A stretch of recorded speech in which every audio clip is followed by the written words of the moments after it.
And there it is. Here we are. A seminal moment, a moment in time, a moment in history, an Obama moment, but in the United Kingdom, though. 7, 6, 5, 4, 3, 2, 1. You'll never have the sacred stone. Oh, this you crazy mother.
So, as I said, something just happened in the United Kingdom, which it had to happen for you to believe.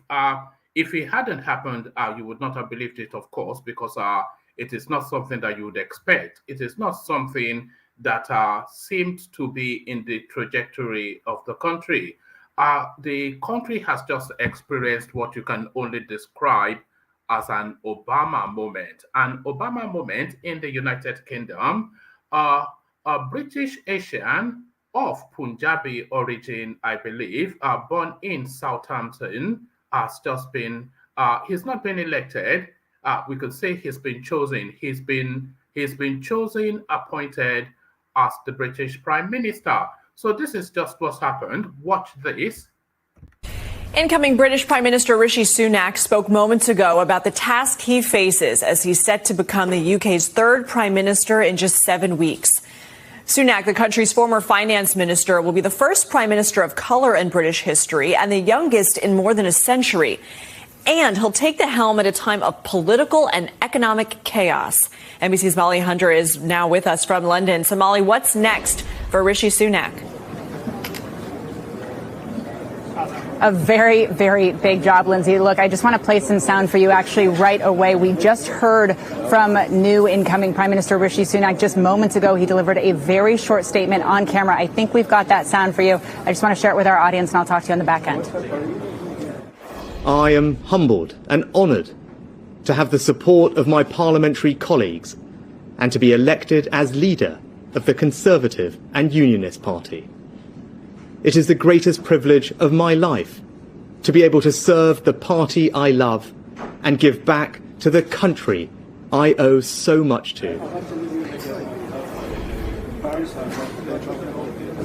Now, he went on, Lindsay, to say, I will make it my utmost priority to bring our party and our country together. What we've seen in the last 4 days, Lindsay, just to be crystal clear, was not a general election. Brits did not go to polls. This was a leadership contest within the ruling party of the Conservative ruling party. Rishi Sunak was the only candidate to get over 100 backers, over 100 fellow members of parliament to support him. So he definitely has a mandate within his own party, within MPs in the Conservative Party. What we don't know is is whether he has that mandate within conservative parties in the country. And we certainly know when you look at this divided country right now, the majority of people in the UK actually support the opposition, the Labour Party. As far as what happens next, we're not going to see Rishi Sunak likely walk through number 10 today. What has to happen is that, of course, outgoing Prime Minister Liz Truss has to go to Buckingham Palace to meet with King Charles and formally resign. Of course, we just saw her take the job from Queen Elizabeth just 6.5 weeks ago, Lindsay, in the Queen's final public appearance. So we will see Liz Truss go meet with King Charles. Immediately after that, Rishi Sunak will then meet with King Charles. We do not expect that today. It could happen later today. We do not have exact timings, but likely sometime in the next 24 hours. And then the King will ask Rishi Sunak to form a government. And then we're off to the races. We will start to see cabinet appointees. Lindsay, really quickly, I just want to bring your attention. We're really watching the defense minister post, that is Ben Wallace, and the finance minister post, that is Jeremy Hunt. Both of those very, very busy day jobs, of course, with the war in Ukraine. And as this country faces a looming economic crisis with inflation over 10%, people are very, very worried about the financial and economic stability. Sunak has his work cut out for him. Molly Hunter, thank you. So that's just what's happened in the United Kingdom just today. Like I said, a moment in time, a moment in history. I'm not quite sure how deep this goes. Of course, famously Obama in the United States of America, but I'm not quite sure how many Western democracies have had ethnic minorities as their leaders. I'm aware that in the United States they've had Jewish leaders. I think Disraeli was a Jewish leader, but in the broader definition of it, I'm not quite sure if this is not the second time in history that you would have an ethnic minority become the leader of a major Western power. But what does this mean? What does this mean? Is it a moment of celebration for the ethnic minority? Is this a pivoting in the global affairs to show an indication that the world has turned from how it was to how it wants to be? And to narrow it down to the United Kingdom, what does it actually mean for the diversity of the space? Of course, it embraces the diversity. It's all encaptured and enraptured in that person. But in the subset of the ethnicity, what does it actually mean? For the Asian community, is it a cause for celebration? For the wider ethnic community, are they still celebrating? And then the intra-tension between ethnic minorities in the United Kingdom, how does this play into that? There's an undercurrent of a chasm somewhat between the blacks in the United Kingdom and the Asians, especially the Pakistanis, but the broader Asian space in general. How does this add to that? How does this translate in the workplace for a black person? Also, all of that up for discussion. I invite you to come participate, of course. The hyperlink in the comment section that says StreamYard. If you click on this brings you onto the studio. And as soon as I've finished with the preambles, then I'll let you onto the screen and hopefully have a conversation with you around what's just happened in the United Kingdom. And this one instance, it transcends the space that it has happened, because this is a global event. So really, we're looking to hear as many and as divergent, if we hear any voice at all, as many as divergent opinions as we can possibly garner. So there it is. If you click on that hyperlink that says StreamYard, it sets you on a studio space. It's sort of like a green room. And then as soon as I finish with the preamble, as I said, I'll let you onto the screen, engage you in a conversation. So let's set the backdrop for this, though. Let's set the backdrop.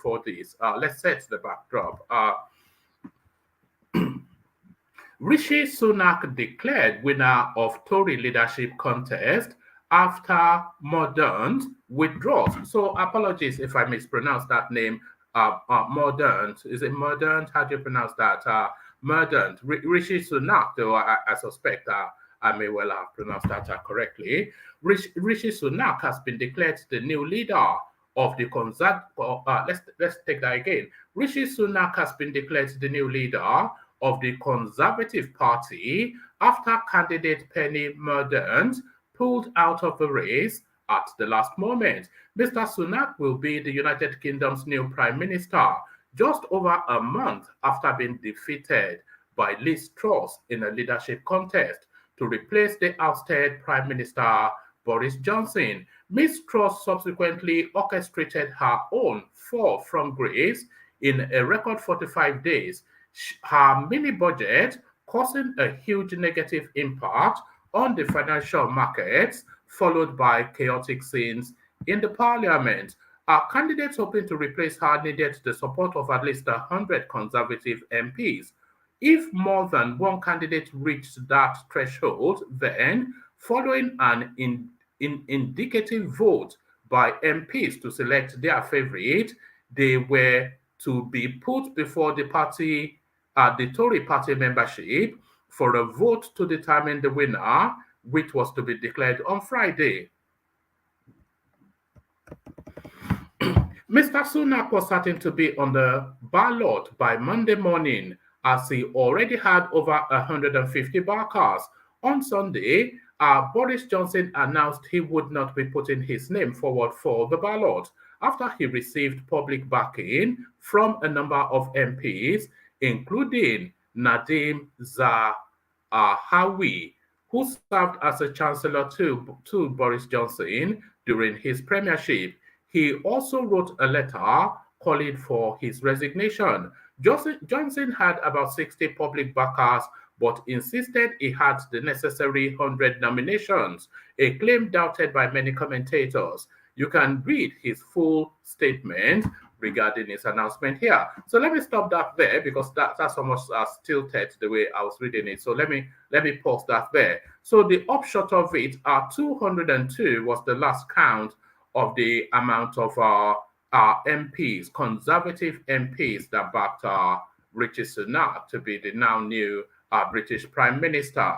But what does this mean? So what does this mean? Because it's a moment that I am still trying to digest as a black man resident in Britain. I am trying to digest this to see exactly what it means, and especially what it means to me and for me. So what does it mean? So let's build it up a little bit more. So 202 Conservative MPs chose Rishi Sunak to be the leader of the party. The leader of the party automatically becomes the prime minister, because they are, of course, the governing party. So the leader automatically slots into that space. So 202 MPs. So now a threshold of 100 MPs has to back a candidate for them to be viable for that position. If more than one person has 100 backers, then they will put it to the the actual party itself. So it's a convoluted system, but let me just start explaining it as best I can. And you correct me if you feel that I've missed that bit. But essentially what happens is, if you take the member of parliament and equate that to a senator, whatever system operates where you are. So that's what that means. So a member of parliament is the equivalent of a senator within whatever space you are.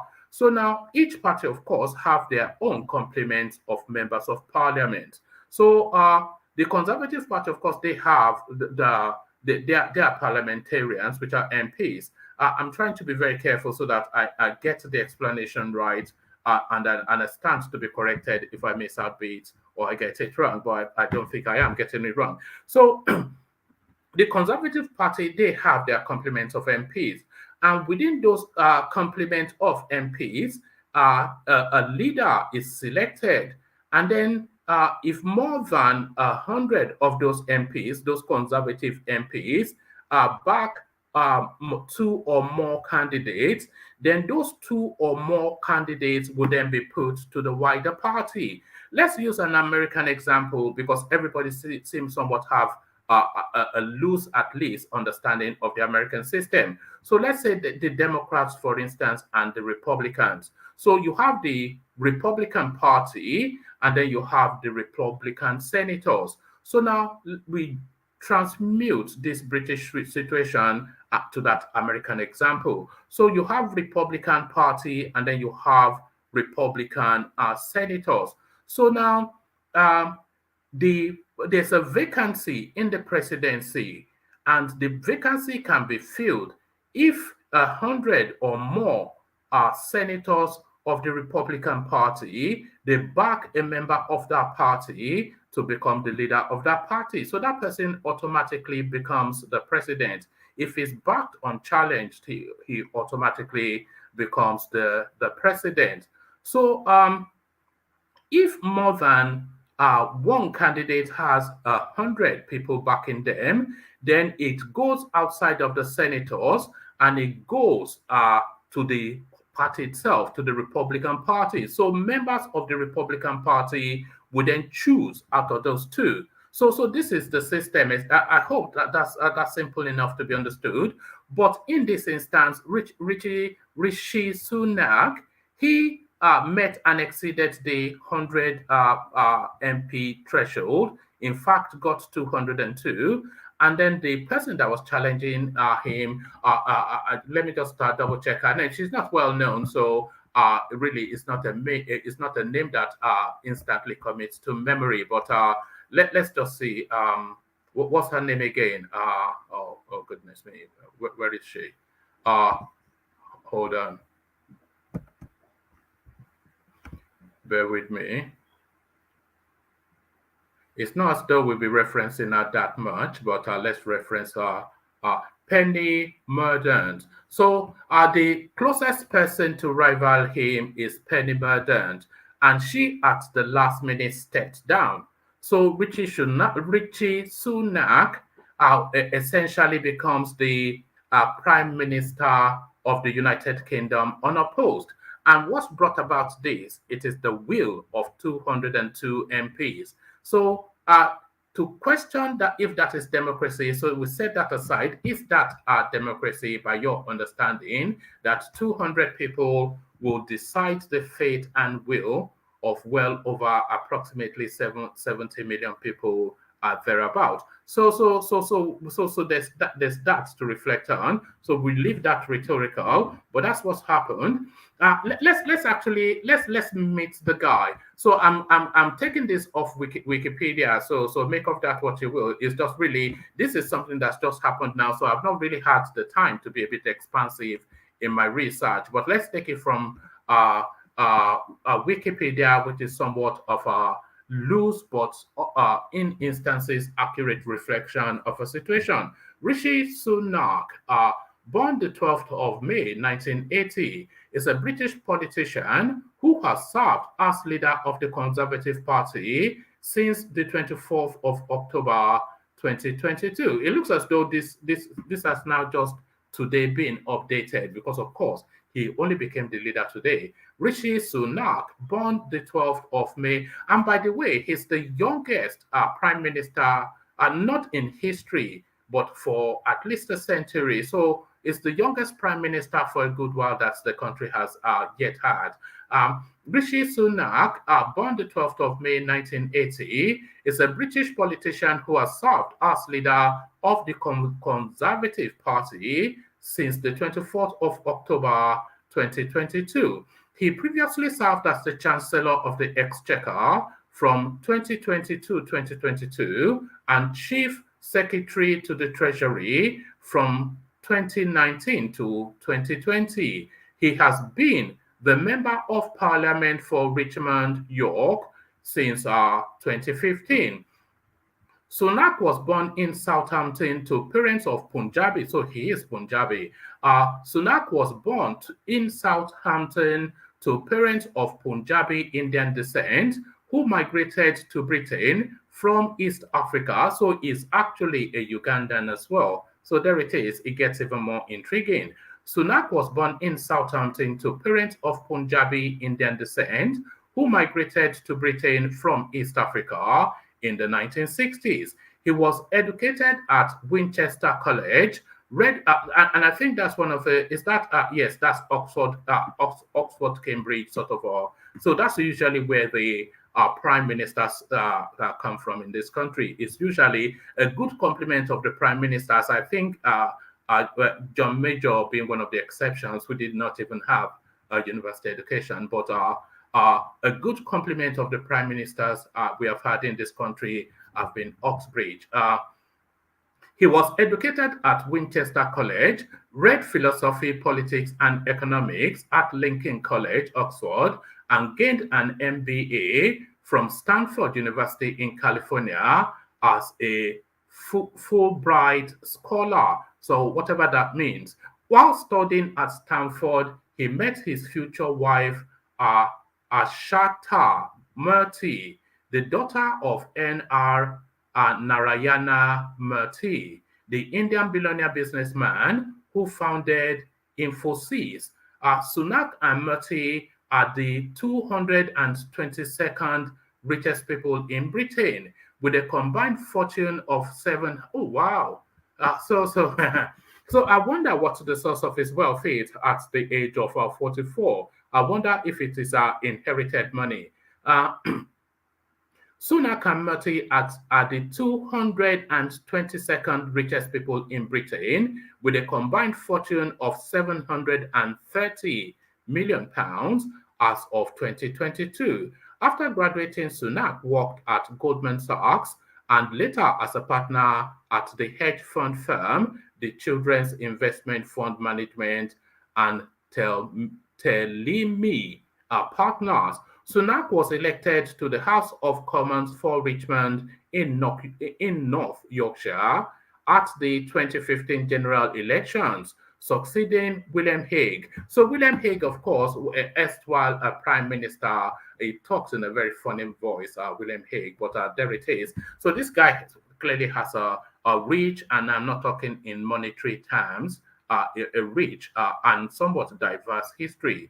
An Indian African of great wealth, Prime Minister of Britain, but really MP for Richmond. So where were we? So Sunak was elected to the House of Commons for Richmond in North Yorkshire at the 2015 general election, succeeding William Hague. Sunak supported Brexit in the 2019 referendum on EU membership.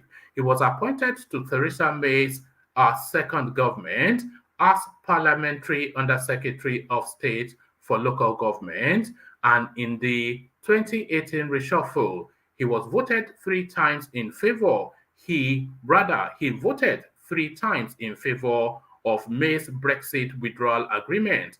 After May resigned, Sunak supported Boris Johnson's campaign to become the Conservative leader. After Johnson was elected and appointed Prime Minister, he appointed Sunak as Chief Press Secretary, not Chief Press Secretary, but as Chief Secretary to the Treasury. Sunak replaced Sajid Javid as Chancellor of the Exchequer after his resignation in February during a cabinet reshuffle. As Chancellor, Sunak was prominent in the government's financial response to the C-19 pandemic and its economic impact, including the coronavirus job retention and Eat Out, Help Out schemes. He resigned as Chancellor on July the 5th, 2022, followed by Johnson's resignation amidst a government crisis. Sunak stood in the Conservative Party leadership election to replace Boris Johnson and lost the members' vote to Liz Truss. Following Truss' resignation amidst another government crisis, Sunak was elected unopposed as leader of the Conservative Party. So that's his backdrop. Great wealth, but at 44 though. So let's see if hopefully we find out just how he amassed such a great fortune, because I was rather taken by that. I was struck by that, I should say. He was born on the 12th of May, 1980 in Southampton he was born on the 12th of May, 1980 in Southampton to African-born Hindu parents of Punjabi Indian descent, Yashiv and Usha Sunak. He is the eldest of 3 siblings. His father was born and raised in the colony and protectorate of Kenya, so not Ugandan, but Kenya. His father was born and raised in the colony and protectorate of Kenya. present-day Kenya. So really, it was, I think it was really during the colonial times that his father had a presence. He didn't even have a presence there. He was born there. His father was born and raised in the colony and protectorate of Kenya, present-day Kenya, whilst his mother was born in Tanganyika, which later became Tanzania. His grandfather were born in Punjab province, his grandfathers were born in Punjab province, British India, and migrated to East Africa with their family and then left there for the United Kingdom. His paternal grandfather, Ramdas Sunak, was from, I'm not going to attempt this because I'm not going to attempt it. It's Gujranwala. I'm not going to attempt that because any attempt of it is only going to butcher it. But it is in present-day Pakistan. So he's not actually an Indian, as I assumed. His grandfather, his paternal grandfather, Ramdas Sunak, was born in X in present-day Pakistan and moved to Nairobi in 1935 to work as a clerk, where he was joined by his wife from Delhi. His maternal grandfather, I won't attempt his name as well, worked in Tanganyika as a tax official and had an arranged marriage with a 16-year-old Tanganyika-born Indian, and the family moved to the United Kingdom in 1966, funded by the wife selling her wedding jewelries. In the United Kingdom, I won't attempt the name again, joined the Inland Revenue, and as a collector was appointed a member of the Order of British Empire in the 1988 birthday honor list. I won't attempt the name again. Was a general practitioner. Let me just abandon all that because I will struggle with the names. But let me go to his. Okay, let me pick it up from here. Because now we go back to Sunak. Sunak attended Stroud School, a preparatory school in Romsey, Hampshire, and Winchester College, a boys' independent boarding school where he was head boy. So he always had that leadership trait in him, that leadership instinct in him. He was a waiter at a curry house in Southampton during his summer holidays. He read philosophy, politics, and economics at Lincoln College, Oxford, graduating with a first in 2001. During his time at university, he undertook an internship at Conservative Campaign Headquarters in 2006.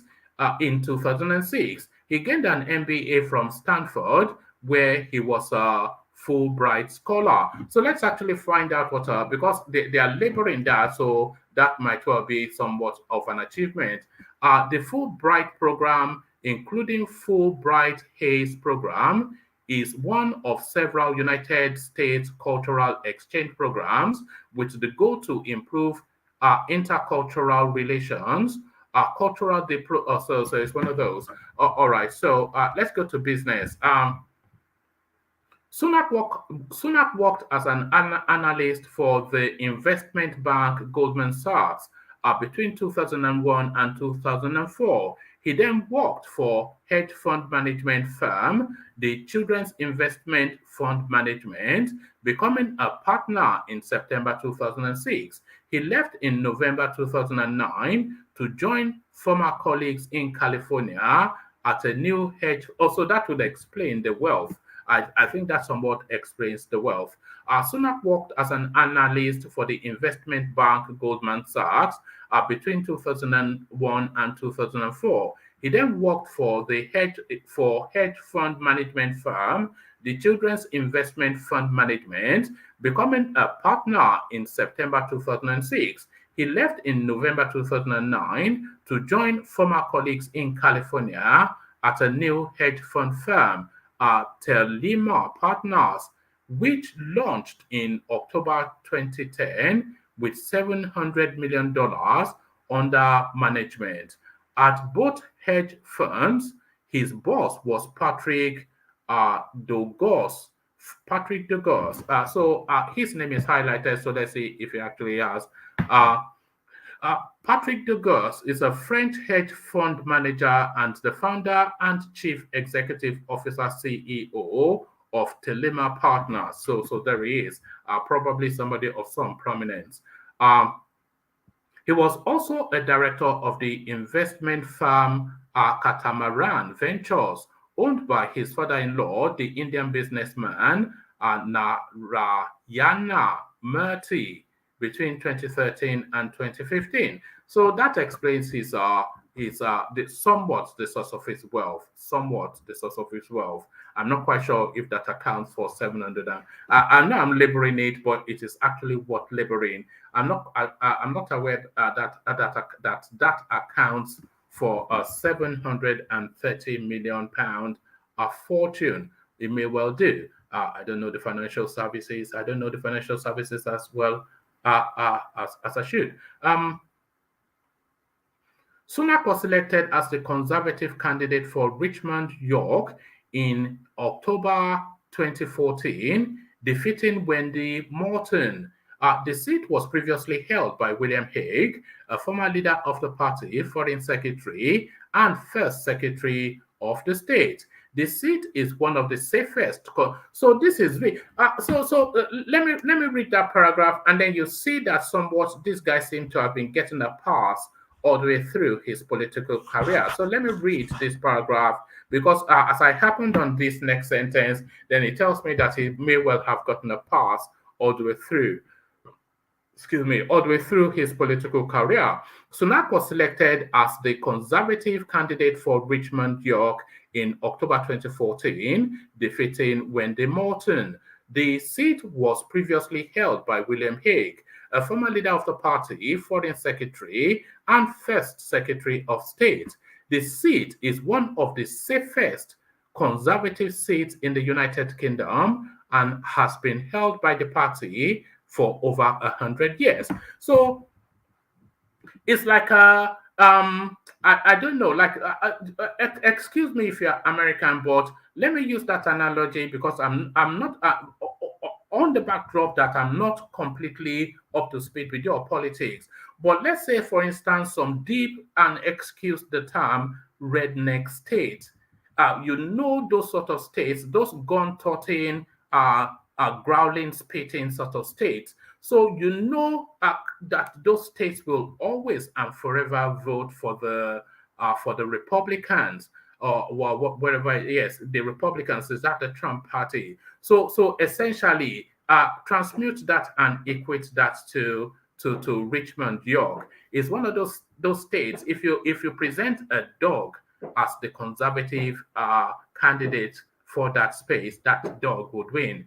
And if you present a dog as opposed to Mother Teresa, it's an extreme, but that's how safe that seat is. If you presented a dog as opposed to Mother Teresa from the Labour Party, that dog will still win. So that's a pass right there. He didn't even have to campaign or anything. As soon as he got the ticket, he was automatically going to be an MP. So that was a safe pass right there. And him becoming the Prime Minister, of course, not subjected even to his own party's will, never mind the will of the people. So that's another pass there. So you just got a pass all the way through in politics to land at the most prized space in the United Kingdom, number 10. So he's landed at number 10 without necessarily having to sweat for it.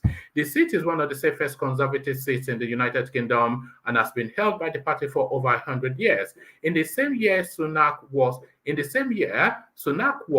head of Black and Minority BME Research Unit of center-right think tank Policy Exchange.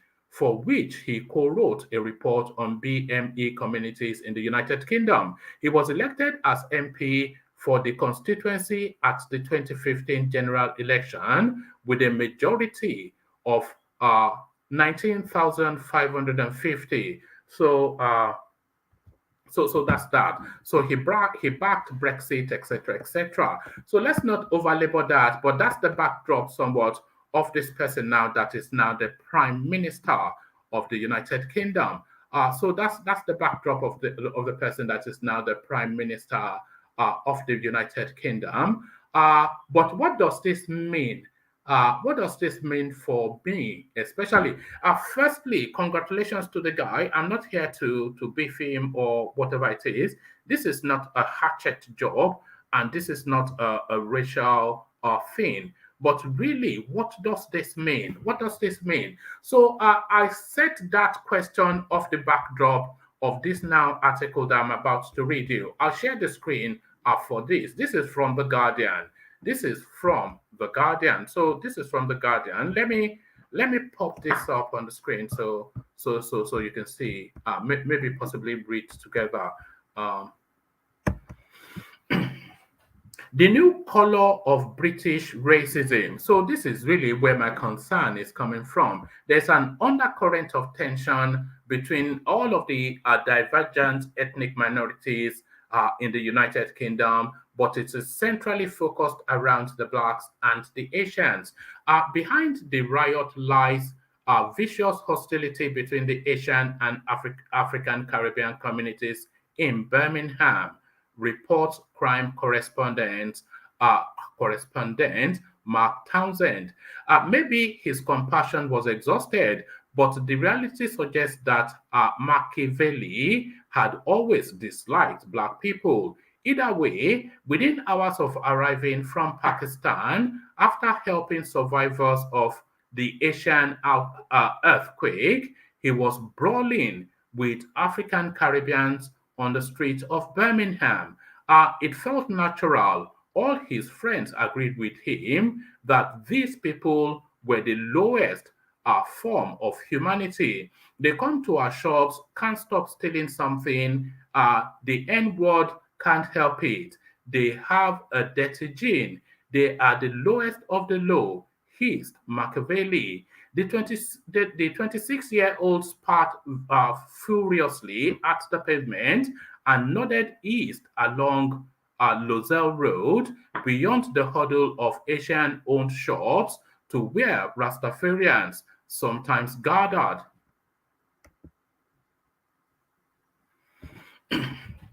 Inside Simple Veg, a group stood beside a huge spears of sugarcane, papaya, and jars of Ethiopian, is that Myrrh? Is Myrrh or Myr, however that is pronounced. The mood was tense. The talk of slavery, oppression of Black communities without hope. But their stories suddenly sounded different. Their oppressors were no longer solely white. Now they felt subjugated by another race, the Asians. We had centuries of slavery. Now the Asians want to take over here, said Rob, a Jamaican, slamming the grocery counter. Black people need a break, but things are getting bad. Outside, across the bustling Lozelle Road, down into the red brick terracing of the local estates, lies a reminder of what bad can actually mean. On the doorstep of 59 Kalau Road, lilies and carnations smothered a plastic sheet weighed down with bricks. Here, 23-year-old Isaiah Young Sam was stabbed to death during last Saturday's race riot as he wandered home. The yellow petals are a dark pointer to the new reality of race crime in Britain. The worst riot to afflict Britain's second city for 20 years challenged the most fundamental assumption of multicultural Britain, that racism is principally a white vase, vice rather, not verse, that racism is principally a white vice. Almost 40 years after Enoch Powell talked of rivers of blood just 2 miles from where young Sam was murdered, a community had broken down. Powell's inflammatory rhetoric warned that immigration would inspire strife, but few predicted that immigrants would turn on each other. Only a few experts had observed that the scramble for the scant resources of Britain's deprived inner city was a catalyst for conflict between competing communities. For the vast majority, sorry, let me have a sip of water.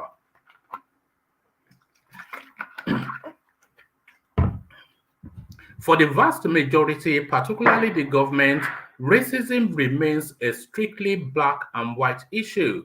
Even the Commission for Racial Equality has failed to research the issue of inter-ethnic racism. For its part, the Home Office is accused of ignoring repeated warnings of conflicts between Black and Asian communities from its most senior strategist into race relations.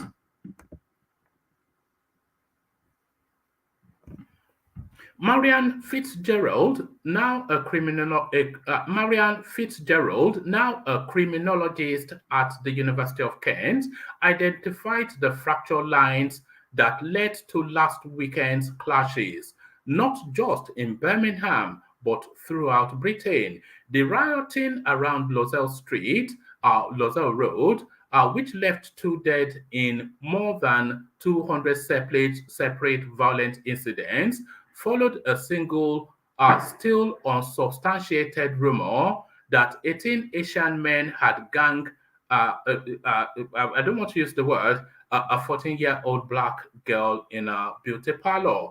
The allegation may have been the catalyst, but in Lozelle Road, they had been predicting a bloody night for years. 13 months ago, a message that appeared on a black website warned that Birmingham's Asian and ethnic Africans are becoming increasingly polarized. The author felt Asians were becoming more aggressive and that the daily spiritual and sometimes physical face-offs between the two communities had left indelible scars on the soul. Violence, the emailer concluded, was inevitable. For years, Lozelle had been hailed as a vibrant example of the melting pot that defines urban Britain.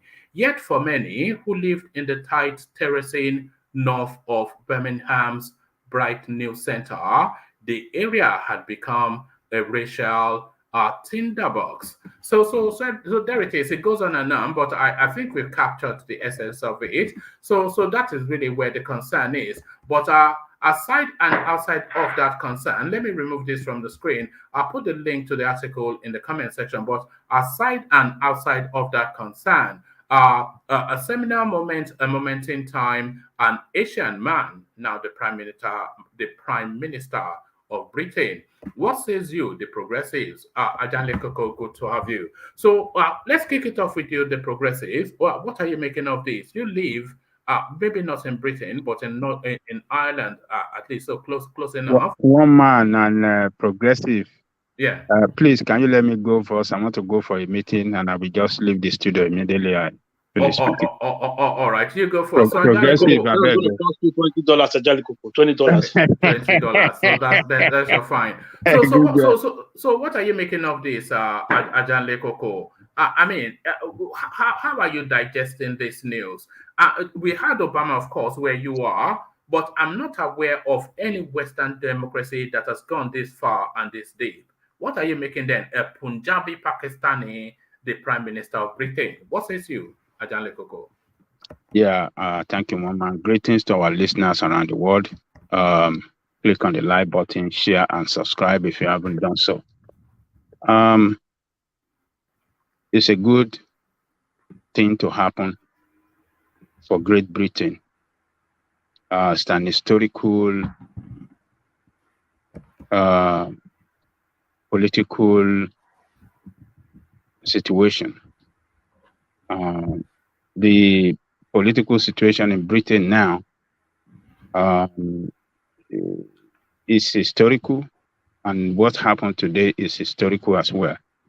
The political situation in Britain is historical because within how many years? Within 3 years or so, we have 6 prime ministers, if I get it right. So Britain is going through a very serious, should I say, I would not say leadership. It's not a leadership problem, but maybe I would describe it as they are going through unstable government, one after the other, for the past 3 years now, since before the exit. So, but what we have today is historical because it's the first time that you're going to see a non-white man. I think Boris Johnson is the first, a Turkish, but he is, a lot of people do not know that Boris Johnson was by a Turkish parent, because he looked more for white. Well spotted, Ajanle Koko, because I am aware of that as well. He's a second generation breed, and I think maybe from his maternal line, Turkish aristocrats, but he's not a full-blood Englishman. Boris Johnson, no.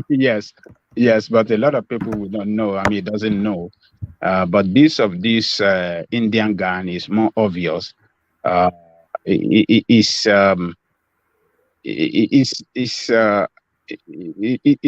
a blessing to me for British, for all Britons, irrespective of their how do I say it? Irrespective of their color, and it's gonna give the minority in Britain, people of color in particular, that sense of belonging, that sense of inclusivity, and that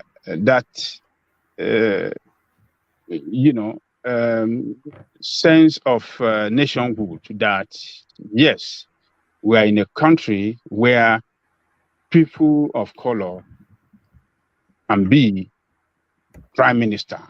And we know what the position of prime minister means in Britain. It's a position of honor. It's a position of, the leader of the country. So people of color that are not white, we see themselves as part of that nationhood, that British Britain that is known as a white man nation. So the family, excuse me. So go on. Yeah. So it's Britain is taking the lead for this kind of. Is this making news in America? And if it is, how is it being digested? What are the Americans making of it? It's hold on 1 minute. All right. Do you want me to give you a moment? Yeah, go on. So it's making news here. It's all over the news. A lot of analysts are saying a lot of things about it. They are saying that what happened in America with regards to Obama is what is happening in Britain now. That a person of color, a person that whose parents came from who are non-British by birth, their son is now the British, just like it's not the prime minister, just like Obama. His father from Kenya and the mother a white man. So it's all over the news. American have been watching that space since the morning, and he's been tipped as the prime minister, and that's what's really happened. So, but as I was saying, for the British, I think the people of color there, people that are not of white origin in Britain, this will send a signal to them that, look, if you work hard, if you, if you take part in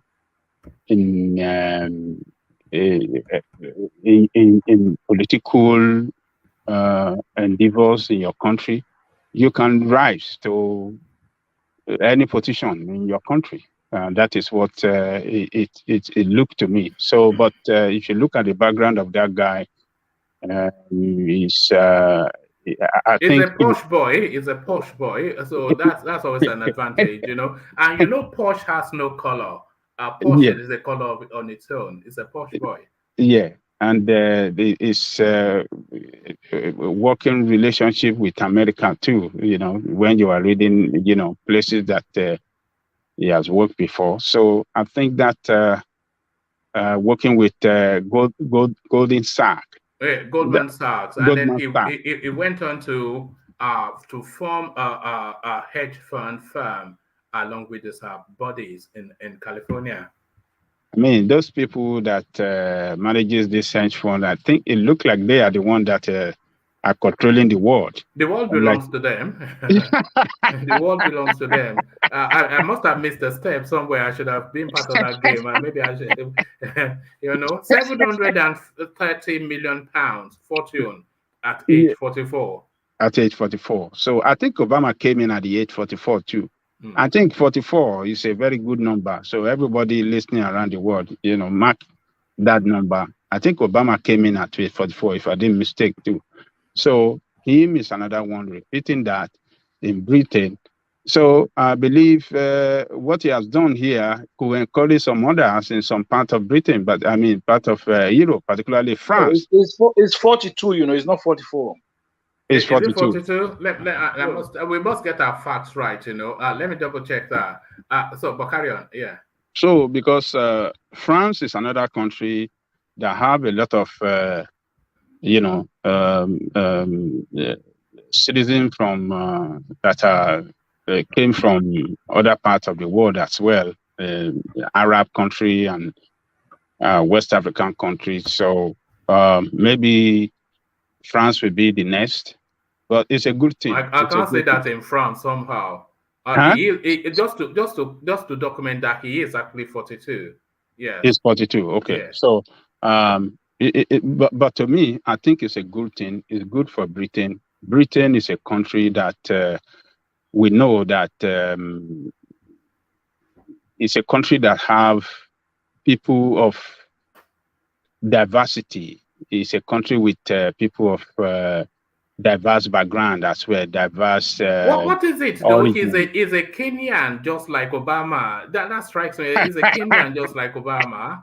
Look at that. What's going on in Kenya? Look, that Kenya, man. Look, those people. They are lucky. They have Obama, and this one, the father too, is a Kenyan too. So it's just to me, I think this is a good news for Britain. Britain has made history today, and I don't know to you, one man, how people of color and the Indians, I believe there's going to be jubilation over there in Britain as well as in India. The Indian, we have to give it to them, whether we like it or not. They are one. They are your vice president and our prime minister. And your prime minister. So Indians are they are penetrating everywhere in the world now. And this is what education give to a nation. When you have a visionary leader that can give his people education, they can take that power of education to everywhere, every part of the world. Mahatma, what's the name of their great leader? Is it on Nehru, or what is his name? Yeah, along those lines. Yeah. Yeah. He was the father of the nation that gave their people education.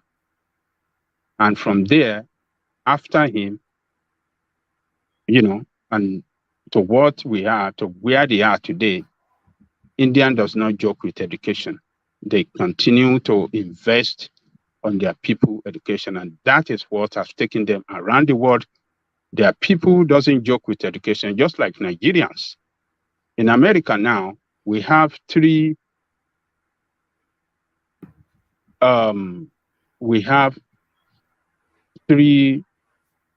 nationalities in America that compete when it comes to education, other than Americans: Nigerians, Indian, and Chinese.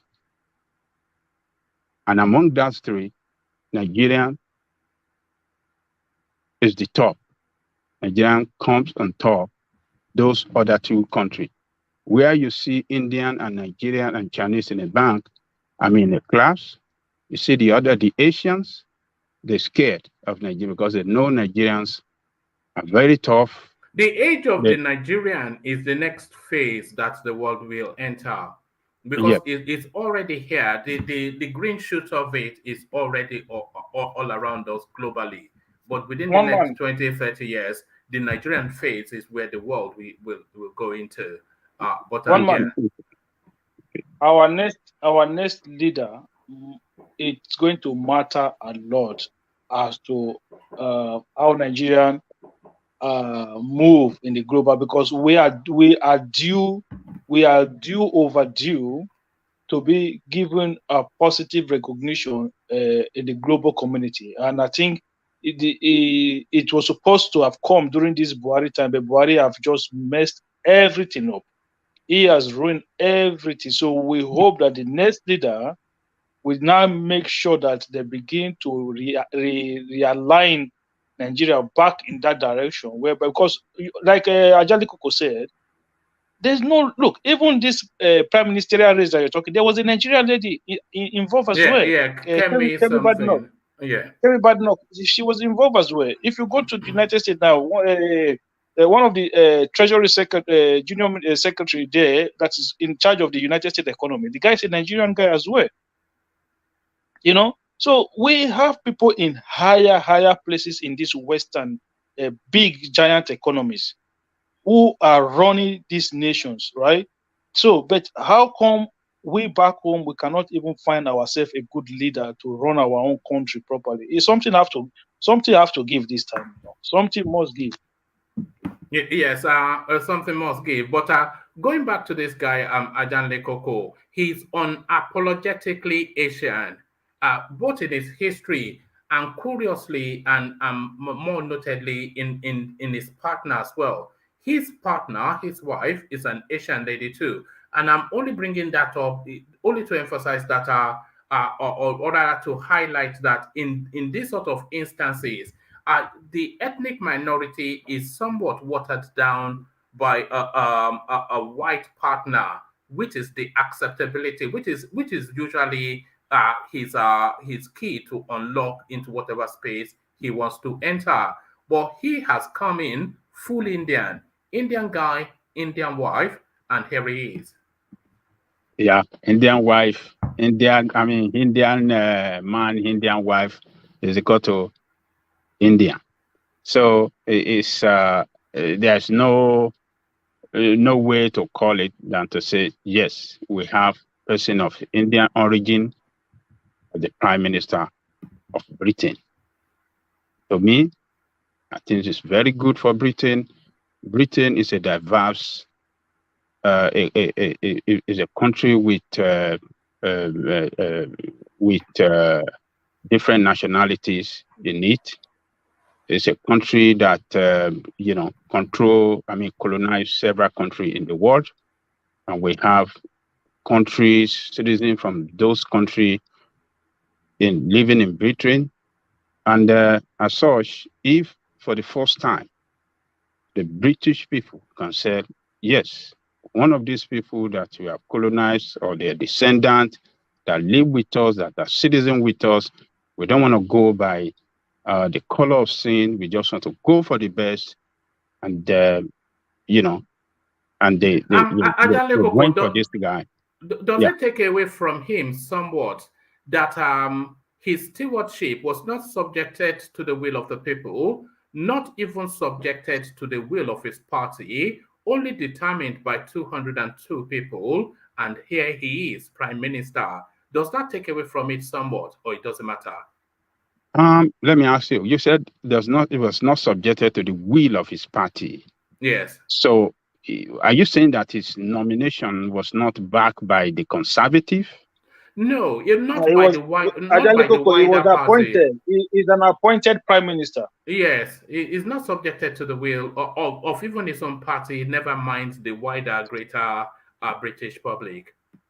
Okay, yeah. But so how long can he stay as prime minister? Is he going to use the full time of 5 years, or how many? Well, years? he has that option. The opposition party will be pressing very hard to call for an early election, but I suspect that he will hold firm to give himself the space and time for the British public to adapt to him, to familiarize themselves with him, and to see his body of work. So he needs antecedents to be able to go to the electorate. So I'm not sure that he will, but the pressure will be huge for him to call an early election. So, we can just see him as a prime minister with no mandate from the people, just by his colleagues in the parliament. Just 202 people. 202 people. Well, what really matters now? One man. Yeah. Can I quickly jump in there? I know that I'm taking Ajaliko for time, but I know he needs to go somewhere. But I just want to quickly make sure. I think we still have to look at. I understand, because even myself, I take that position of him being an appointed prime minister. The thing is this. The question is this: if he was to go for a general election, would the people in general accept him? That is, we can put that question on one side. I think that we have to bring Obama then into that space that you're opening up. Are we advanced enough? Have we evolved enough to have an Obama-type election in this country? Yeah, that is a big question. Because Rishi Sunak is an appointed prime minister. Because in his own case now, not even the members of the Conservative Party voted for him. It was just the members of Parliament that supported him. That was why he's becoming the prime minister. So if he was to go to a general election in the United Kingdom, would they vote for him? Would they vote for a British Indian to be their next prime minister? So that is the question that we cannot say the British people have answered. So because they did not vote for him. Why don't we answer that question right here and now? We have Engineer with us. Engineer, you live in Birmingham. If this guy is on the ballot, would you vote for him? Engineer. Let me ask a question before Engineer talks. Look at Engineer is not even there. You said it's not bad. Okay. Is it not within the parliament that they voted for him that comprises of the Conservative and the Labour men? No, who are those people voted for him in the parliament? The Conservative members of parliament are the ones that voted for him. So what happened is that when the prime minister is usually the leader of the party. So when the prime minister steps down, the party will nominate another leader who automatically assumes the post of prime minister. So when they were going through the process of appointing a leader of Conservative Party after Liz Truss said she was stepping down, Boris Johnson flew back from wherever he was in the moon or wherever, I don't know where he was, tried to come and enter the race. He got enough MPs to put him into the race, but then I think they kicked against him coming back as a prime minister. So he had to drop out of it. So the other lady that was still in the race dropped out of it. So there was nobody contesting with Rishi Sunak. He came in uncontested. So he came in uncontested and he automatically got the numbers. But if other people had stayed in the race, so what they would have done is after this phase, they will not take it to the members, the Conservative members, registered members. So those are the people that will not cast their vote for who they want to be leader. And I suspect that if he had gone to that far, he probably would have lost because he lost against Liz Truss last time, even though he was supposed to have won that easily, even though he did far better than Liz Truss in all the debates that they had. because she was just clueless. She had no idea what she was talking about. And then these people, they didn't listen. Then even this guy told them that, he told them in the debate that she's going to crash the economy, that our policy. If I was Rishi Sunak, my brother, I would not take this position. I would not accept it at all. If they will beg me, I'll tell them no. Because he told them during the debate, during the last leadership election, he said, she's going to crash the economy. He told them, he said, your policy will not work. Your policy will crash the economy. And then they did not listen to him. What do you know? An Indian man, what does an Indian man know? That's what they said to him then. Now they've gone to beg him. Just to add to what you said, the progressives, a lot of the commentators, they pretty much said what you were saying, that if he doesn't win it at the MP phase, then he's never going to win it at the membership space. Because of course, like you said, Liz Truss, she didn't really appear to know much about anything, and she defeated him. So if we look at how the conservative, and she defeated him quite reasonably handsomely. So if we look at how the conservative members voted at that phase, and then we extrapolate that and project it to the national space, that is to say that the nation might not necessarily be ready for an ethnic minority prime minister, but nevertheless, members of parliament have it otherwise. Yeah, so that is why I was trying to say that we should not quickly, because people are saying it's a history for the British people, they follow America. No. This is the different one. This is an appointed prime minister. Until the people actually gives him their mandate, then you cannot compare it to what happened with the Obama. Obama was the people elected Obama twice. So this one, the people have, I understand constitutionally, he's got the mandate, because the way their system work in the United Kingdom is that you do not vote for a prime minister, you vote for an MP. So the party with the highest number of MP form government. So I understand that is how it works. But if you put Rishi Sunak on top of the ballot as the prime ministerial candidate, would that change the mindset of a lot of these voters? We can't answer that question until there's a general election. And the next general election is going to come up in 2024. All right, but to this space, so we have an ethnic minority, even an Indian, as the prime minister as we speak now. So is it your anticipation that he will lurch to the right in order to justify himself? So he will be more right-wing than he necessarily needs to be in order to prove himself to the nation. Do you think he will be somewhat, he will lurch to the right? Okay, listen, I'm going to sound like some tribalistic person, like, but I don't mean it in that way. Indians, I think they are naturally right wing in their system, right? But because Richie is somebody who is he's a very young guy. You understand? A lot of us are older than this guy, so because of the system that he has gone through, his ideas might not be as right wing as somebody say maybe a Boris Johnson will be. Okay? But naturally, sorry to interrupt you, the progressives, but do you not think he has to be right wing in order, because already there be suspicions that, oh, what do we have here? An Indian prime minister. So if he leans somewhat towards an ethnic minority agenda, then they would just have him. So he has to prove that that is not necessarily just an ethnic minority, but a British prime minister. And in order to prove that, he has to lurch to the right. Do you not think that? Yeah, but the thing is this here, one man, the United Kingdom is different from the United States.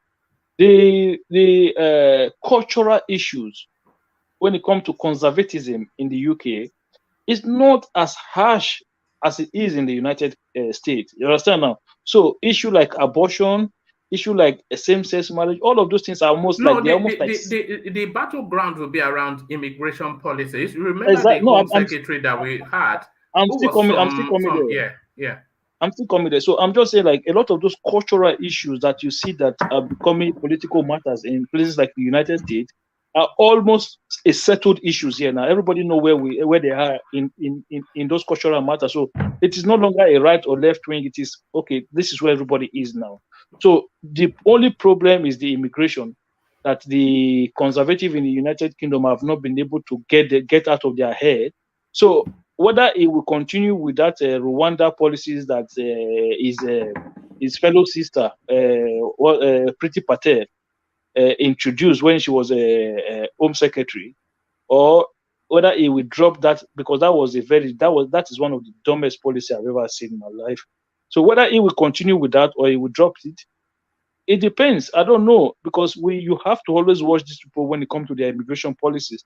So we'll see how that goes. But outside of that, I think its level of conservatism will be on economic. It will be a high supercharged conservative economic policy. Even Nicola Sturgeon have already said that because it's like she see what is coming now. So she's already said that any economic policy that is coming out from Downing Street must not involve austerity. All right. So, let's hear more from Ajan Lekoko before we lose him. So Ajan Lekoko, I think it's the economy. It's a complex situation we find ourselves in. This guy could be lucky if he comes out with economic policy that work. In this time that Britain is going through a very serious, challenging economic,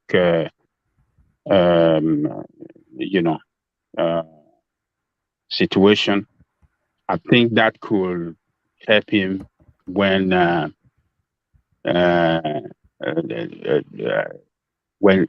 election times come. That could promote him for British to vote overwhelmingly for him, because everybody are going through very serious economic hardship in Britain now, particularly with the cost of energy and all the rest, cost of food, inflation, and it's so bad for Britain now. The situation is the inflation rate now is maybe 40 years high or so. So the last prime minister, could not defend our economic policies, and that's what kick her out of office. So if he can come out with economic policy that he could defend well and work well with British people, and take them out of this economic hardship, I think that guy will be an hero that everybody will fall in line with. And, maybe when election time comes, that can give him the mandate of the people to assume to be, a prime minister of the people. So, but looking at it the way it is, as a man of color, I think it's good for Britain. It's good for this world. It shows that we are getting more united every day in the world.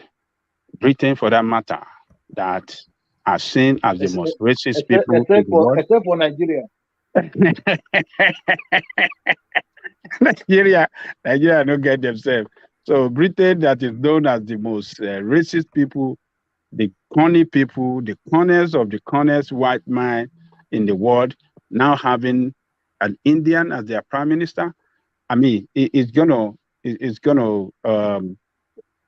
make Britain once again very attractive to people of color around the world. People want to.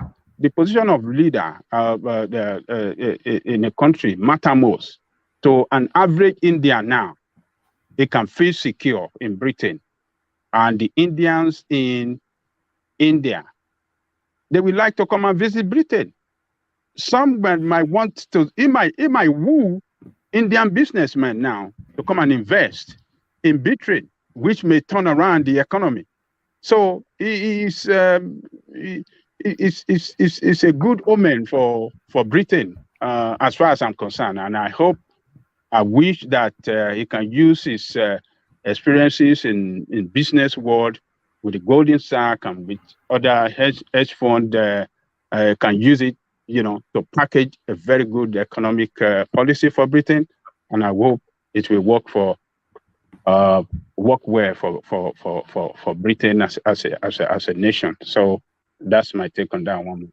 All right, brilliant. So overall, are you viewing it as a good news? Is this good news? Is that how you are digesting it? Ajanle Koko. All right, thank you, Ajanle Koko. I think we may well have lost Ajanle Koko somewhat, but let me come back to you, the progressives, and put to you that question I just put to Ajanle Koko. But let me know, even because you are part of the system. So let's take it from the beginning. How are you digesting this news? How is it being received by you? For me, I think it's a welcome development. I think it's a positive one. Regardless whether we think it's God, the mandate of the people or not, that is, you can look at it from whichever way you want to see it. But for me, overall, the fact that both his father and his mother still have connections to Africa, being his dad was born in Kenya, his mom was born in Tanzania. So for me, he's got more. He's still got a connection to us one way or the other. So there's a part of that red soil that is still in him. So maybe all of this brain and all these things we're talking about, maybe actually pick those ones up from us. So you can never tell. But overall, I think it's a very welcome development. I understand. So people have kind of look at Britain as a colony nation, which that is the history of the country. But one man, if we want to be honest with ourselves today, in the whole of Europe, right, there is no country in the whole of Europe today that is as how do I put it? That is as open to a minority as UK is, because the United I don't Kingdom, even think in the world there is no there's no country. Britain is probably the most developed country on earth. So because if you go to the UK now as a black man, there's no job that you cannot do. You are not restricted to any job. There's no way you cannot work. There's nothing you cannot do as long as you have the ability to do that job. So they've just proven it again by appointing a minority to take the number one job. I think the only job you probably won't be able to do is the monarch. Apart from that, apart from that, there's no job. But I think Prince what's his name? The junior one. He's finding solutions to that. Has it not just brought a black woman into the family, Prince Harry? Yeah, of course. So you see, on this side of the island that I live, one man, right? If I'm looking for a black police officer, one man, I'm telling you, I will struggle to find one. I have to be honest with you, I will struggle to find one. But if you on your own on the other side of the UK, it's like normal thing, right? It's like a normal stuff. You see them everywhere. You see black ops everywhere. But on this side, like, it's hard. So do you have an Asian community where you are in Ireland, in the Republic? Do you have an Asian community? No, really. I think the Asian community is just a new community. It's just, with this COVID issue that happened and shortage in healthcare workers. So we have there are a lot of Indians now coming in to do the healthcare work, doctors, nurses, and healthcare assistants. So they're just like new. Yeah. So like this country is more like Ireland is like how do I put it? You see, before you see a minority person that was born here that is 45 years old, it's super rare. In fact, it's 45 is too much. 35 years old is extremely rare. You know what I'm saying? First generation immigrant. So for you to find someone that was born here in Ireland that is 35 years old and is of a minority background is extremely difficult. So it's still a bit iffy when it comes to those issues. But on the other side of the island, look, I've lived in both sides, right? And I'm telling you, on the other side, is like there's no restriction to what you can do. There's nothing like, oh, this is you can't do. Even look at in terms of housing now, right? On this side of the island, we have issue when it comes to accommodation, housing matter, because a lot of 99% of the property in this country are owned by white Irish people. But if you go to Birmingham, where I used to live, you want to rent a house, Indians own homes, Pakistani own homes, black people own homes. They don't care what color you are, they rent you the house, right? So over here, if you want to rent a house, white people own the house, they'll look for white people first before they come and think about you. So you'll be there for so I'm saying. So there used to be a sign in this country. This is in another space in time. No blacks, no Irish, no dogs. So if you want to rent a house, they say no blacks, no Irish, no dogs. So for one more, regardless of how we want to say, this is a welcome development. This is a huge development, and it should be applauded. Regardless of whether I don't believe in conservative policies, but the step taken here that a minority person become the head of one of the biggest and top nation in the world, we are making progress. All right. Stay with us. Let's go then to the epicenter of Asia and Britain, which is Birmingham, and go to engineer. So, engineer, have they declared free curry at Raj Palace all over Birmingham? What's going on? How is it being digested over there? What are they making of it? Well, greetings to you, one man. You said it will never happen, by the way. You said it will never happen. Yeah, but because the people they decide not to vote for Boris, so shame on them, because Boris only need 100 numbers, and his people let him down, and it's quite sad. They didn't let him down. He got 100. He had 100. No, he didn't have 100. Hold on, the progressives. Yeah. I don't think he didn't have not up to 100 he at said all. They had 100, but they were speculating that it didn't get it. No, he didn't get up to 100. I think he's about 50 something. While this guy already clocked 100. So, and the other lady, she took some of the figures, and that's why he just decided, you know what, he just kind of like stepped down for them and let it go. Because all right, what are you making of the news first? Let's start from there. What are you making of the news? Well, it's 50-50 now. One man. It's 50-50. Congratulations to the guy, but it's kind of like 50-50 in terms of what are the outcomes or what are the things that he's going to do. And sometimes, I must be honest to you, one man, when it comes to reality, we have seen Jarvis. His dad was once a bus driver. He's a migrant, and he's under David Cameron. So the first, I think, the first Home Secretary as Asian man, if I'm not mistaken, during. We are forgetting the Mayor of London, of course, as well. Yeah, and also we still have the Mayor of London. So it's kind of like a welcome development for the. Should we rename this country New Delhi? What's going on? Yeah, it's just quite sad that the British people they find it hard and they don't trust themselves. And also, if you look at it, most of the hardest job that people do in United Kingdom is from the blacks and the Asians. And if you go to care homes right now, 90% of the workers, as I'm telling you this night, it's just black and Asian. So it's just quite sad, And for this guy to come in, well, like I said, it's just going to be 50-50. Either he favors the color people or he will be against them. So those are the things that that one needs to be very careful, because during one of his speech before he find his way up to the stage, up to where he is today, I think he's somebody that he speak against the Muslim people, and he's an Indian guy, and It's just kind of like it's going to be tough.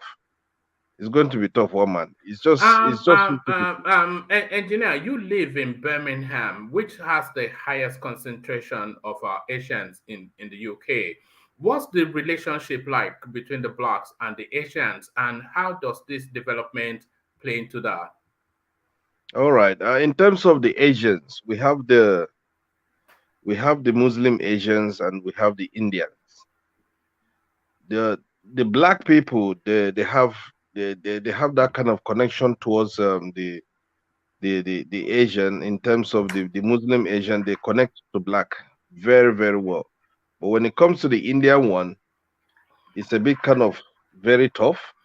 And the way the India one, the way they look down on both the Asian Muslim and the black people when it comes to things The like that. Asian Muslims are usually Pakistanis. Yeah, the Pakistanis, we have Bangladesh, we have I think yeah, them two. They are the key people that we have, and they are understanding people, and they communicate with blacks very well. But the Indian one, if you work for Indian man, I'm telling you, you will regret working for him as a black man, because any penny that he will spend on the black man working for him, you will face the deepest hard work of your life. So that's how it works. And the funny part of it is the way the Indians they go to school. Ajale Koko made a very, very good valid point here. He said education is the key, because the Indians, I'm telling you, they go to school. When you talk about school, they go to school. And they always Just do the sciences as well, mainly, not yeah, just media studies or something yeah. silly If like you that. come in terms of lawyer, in terms of doctors, I think they occupy that zone very, very well. They're very good in that aspect. And it's just Birmingham is a nice place. Birmingham, they welcome every races. They're not kind of like discriminating, but it's just a nice place to be. Honestly, it's a nice place, but it's quite unfortunate the way things goes now. And All right. In the next general election, on the one side we have Sakia Starmer, Englishman of a Scottish origin, and then on the other side we have Rishi Sunak, an Englishman also of a Punjabi origin. Which way do you think the country will sway with those options? Because their policy positions are somewhat similar, and they are somewhat the same backdrop, the same everything. Two posh boys, one Scottish, one Indian. Which way do you think the country would sway? well, the country right now will be focusing on the Indian, because some time ago when David Cameron visited India, he predicted this. To be honest, he said one day an Indian man could be a UK Prime Minister, and now here goes it is.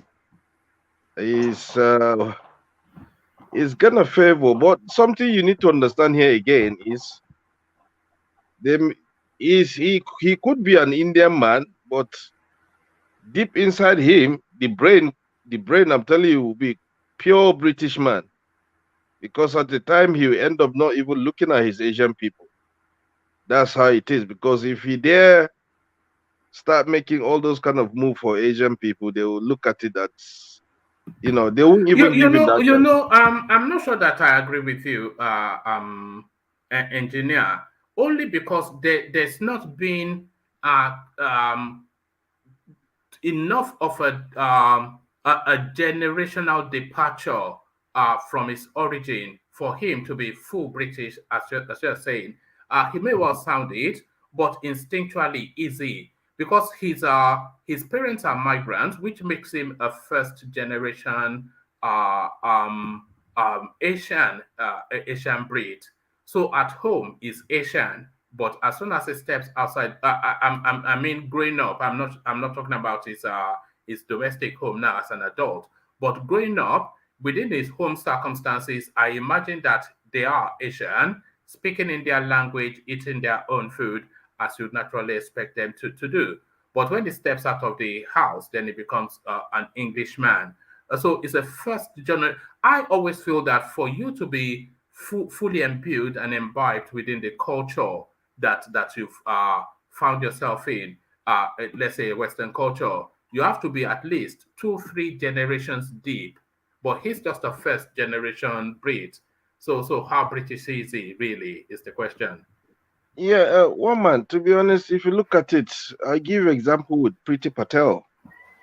When she came in, is the same generation as well. When she came in, she dealt with what we in terms of blacks and the other Asians, because she didn't have no sympathy, because it's something that they used her.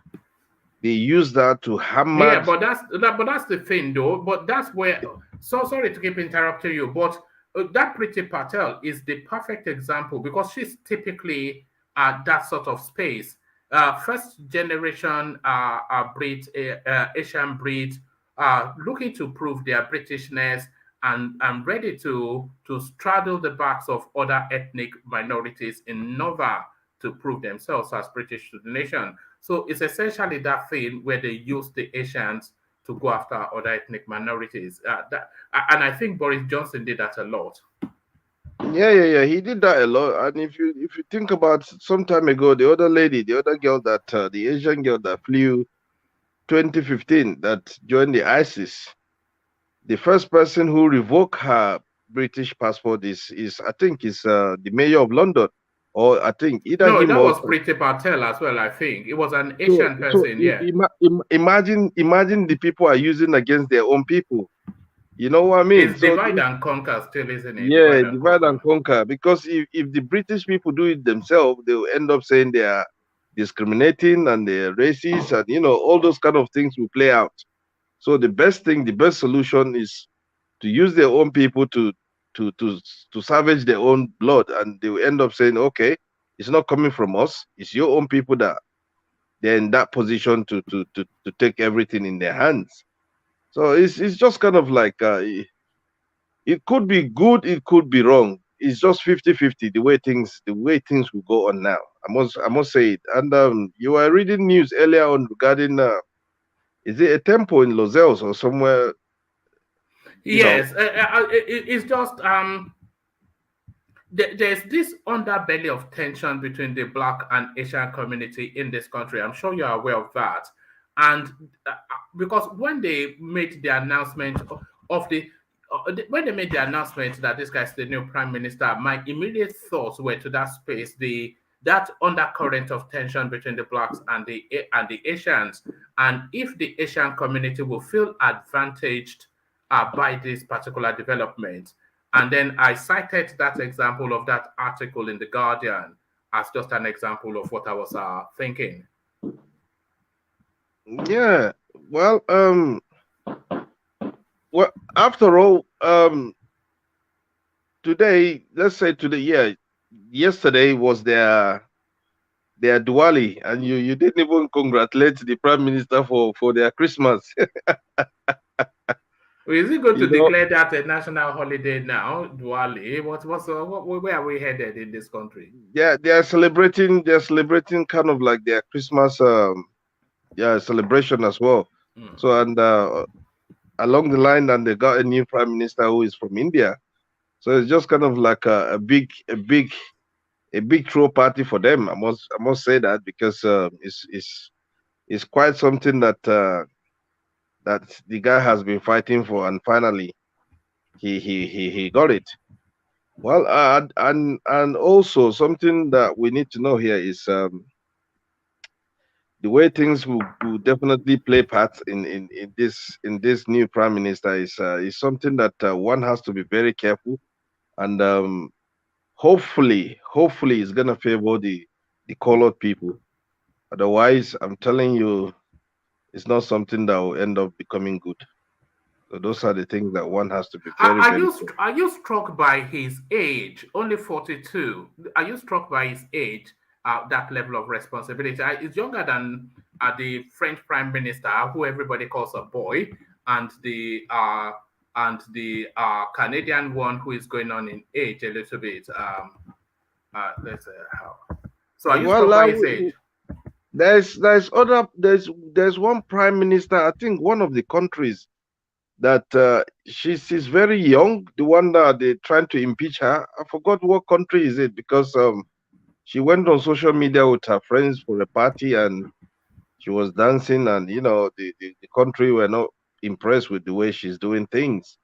So I think it's a welcome development for every young generation to try their best and make that effort. If it's something that is gonna work, it's gonna work, because it's something that one have to do their best to see that if you can climb up and get to that stage, why not? Go for it. Go for it. Being a prime minister does not mean you have to be old or you have to be young or you have to be this. It's just you have to do your best. You just have to do your best. All right, engineer, stay there. Let me put this question to the progressives, and then I'll bring Ovie and Thomas in. But this question to you first, the progressives, only because you know the landscape.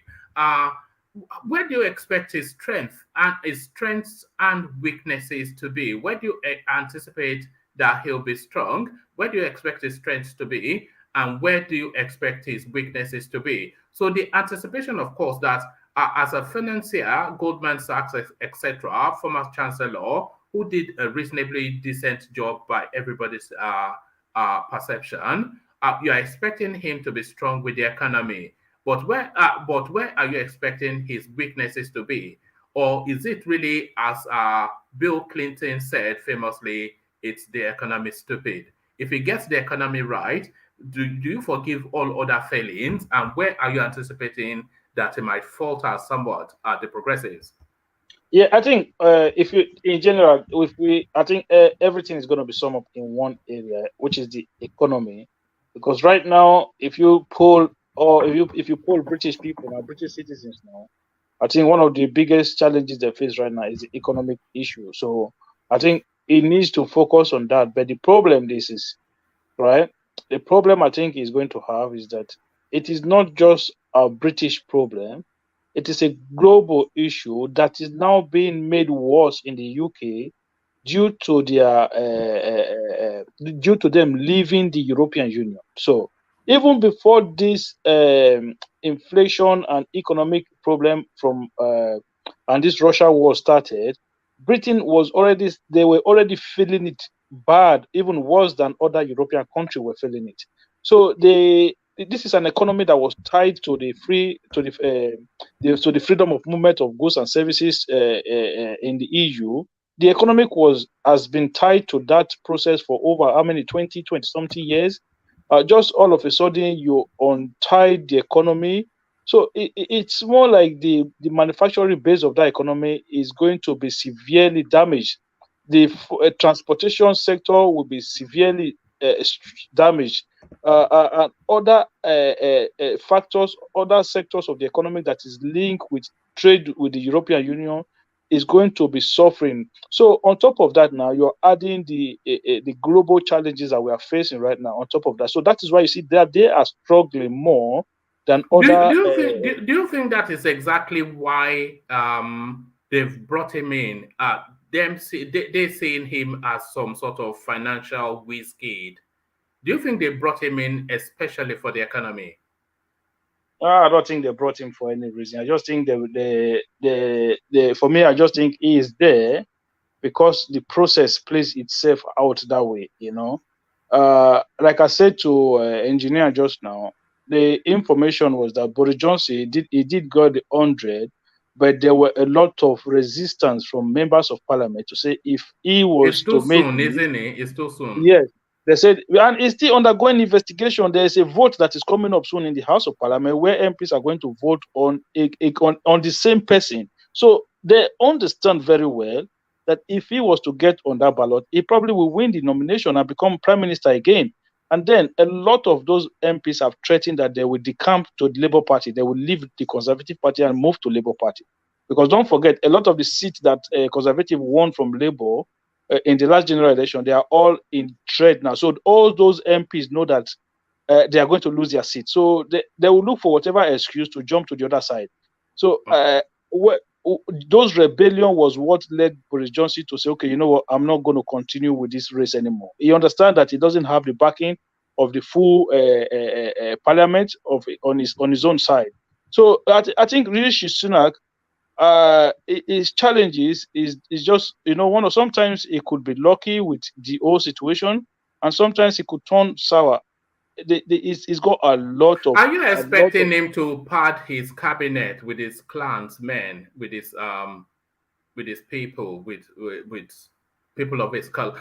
Are you expecting what sort of cabinet will you expect from him? And we're not talking in terms of competence, we're talking in terms of color.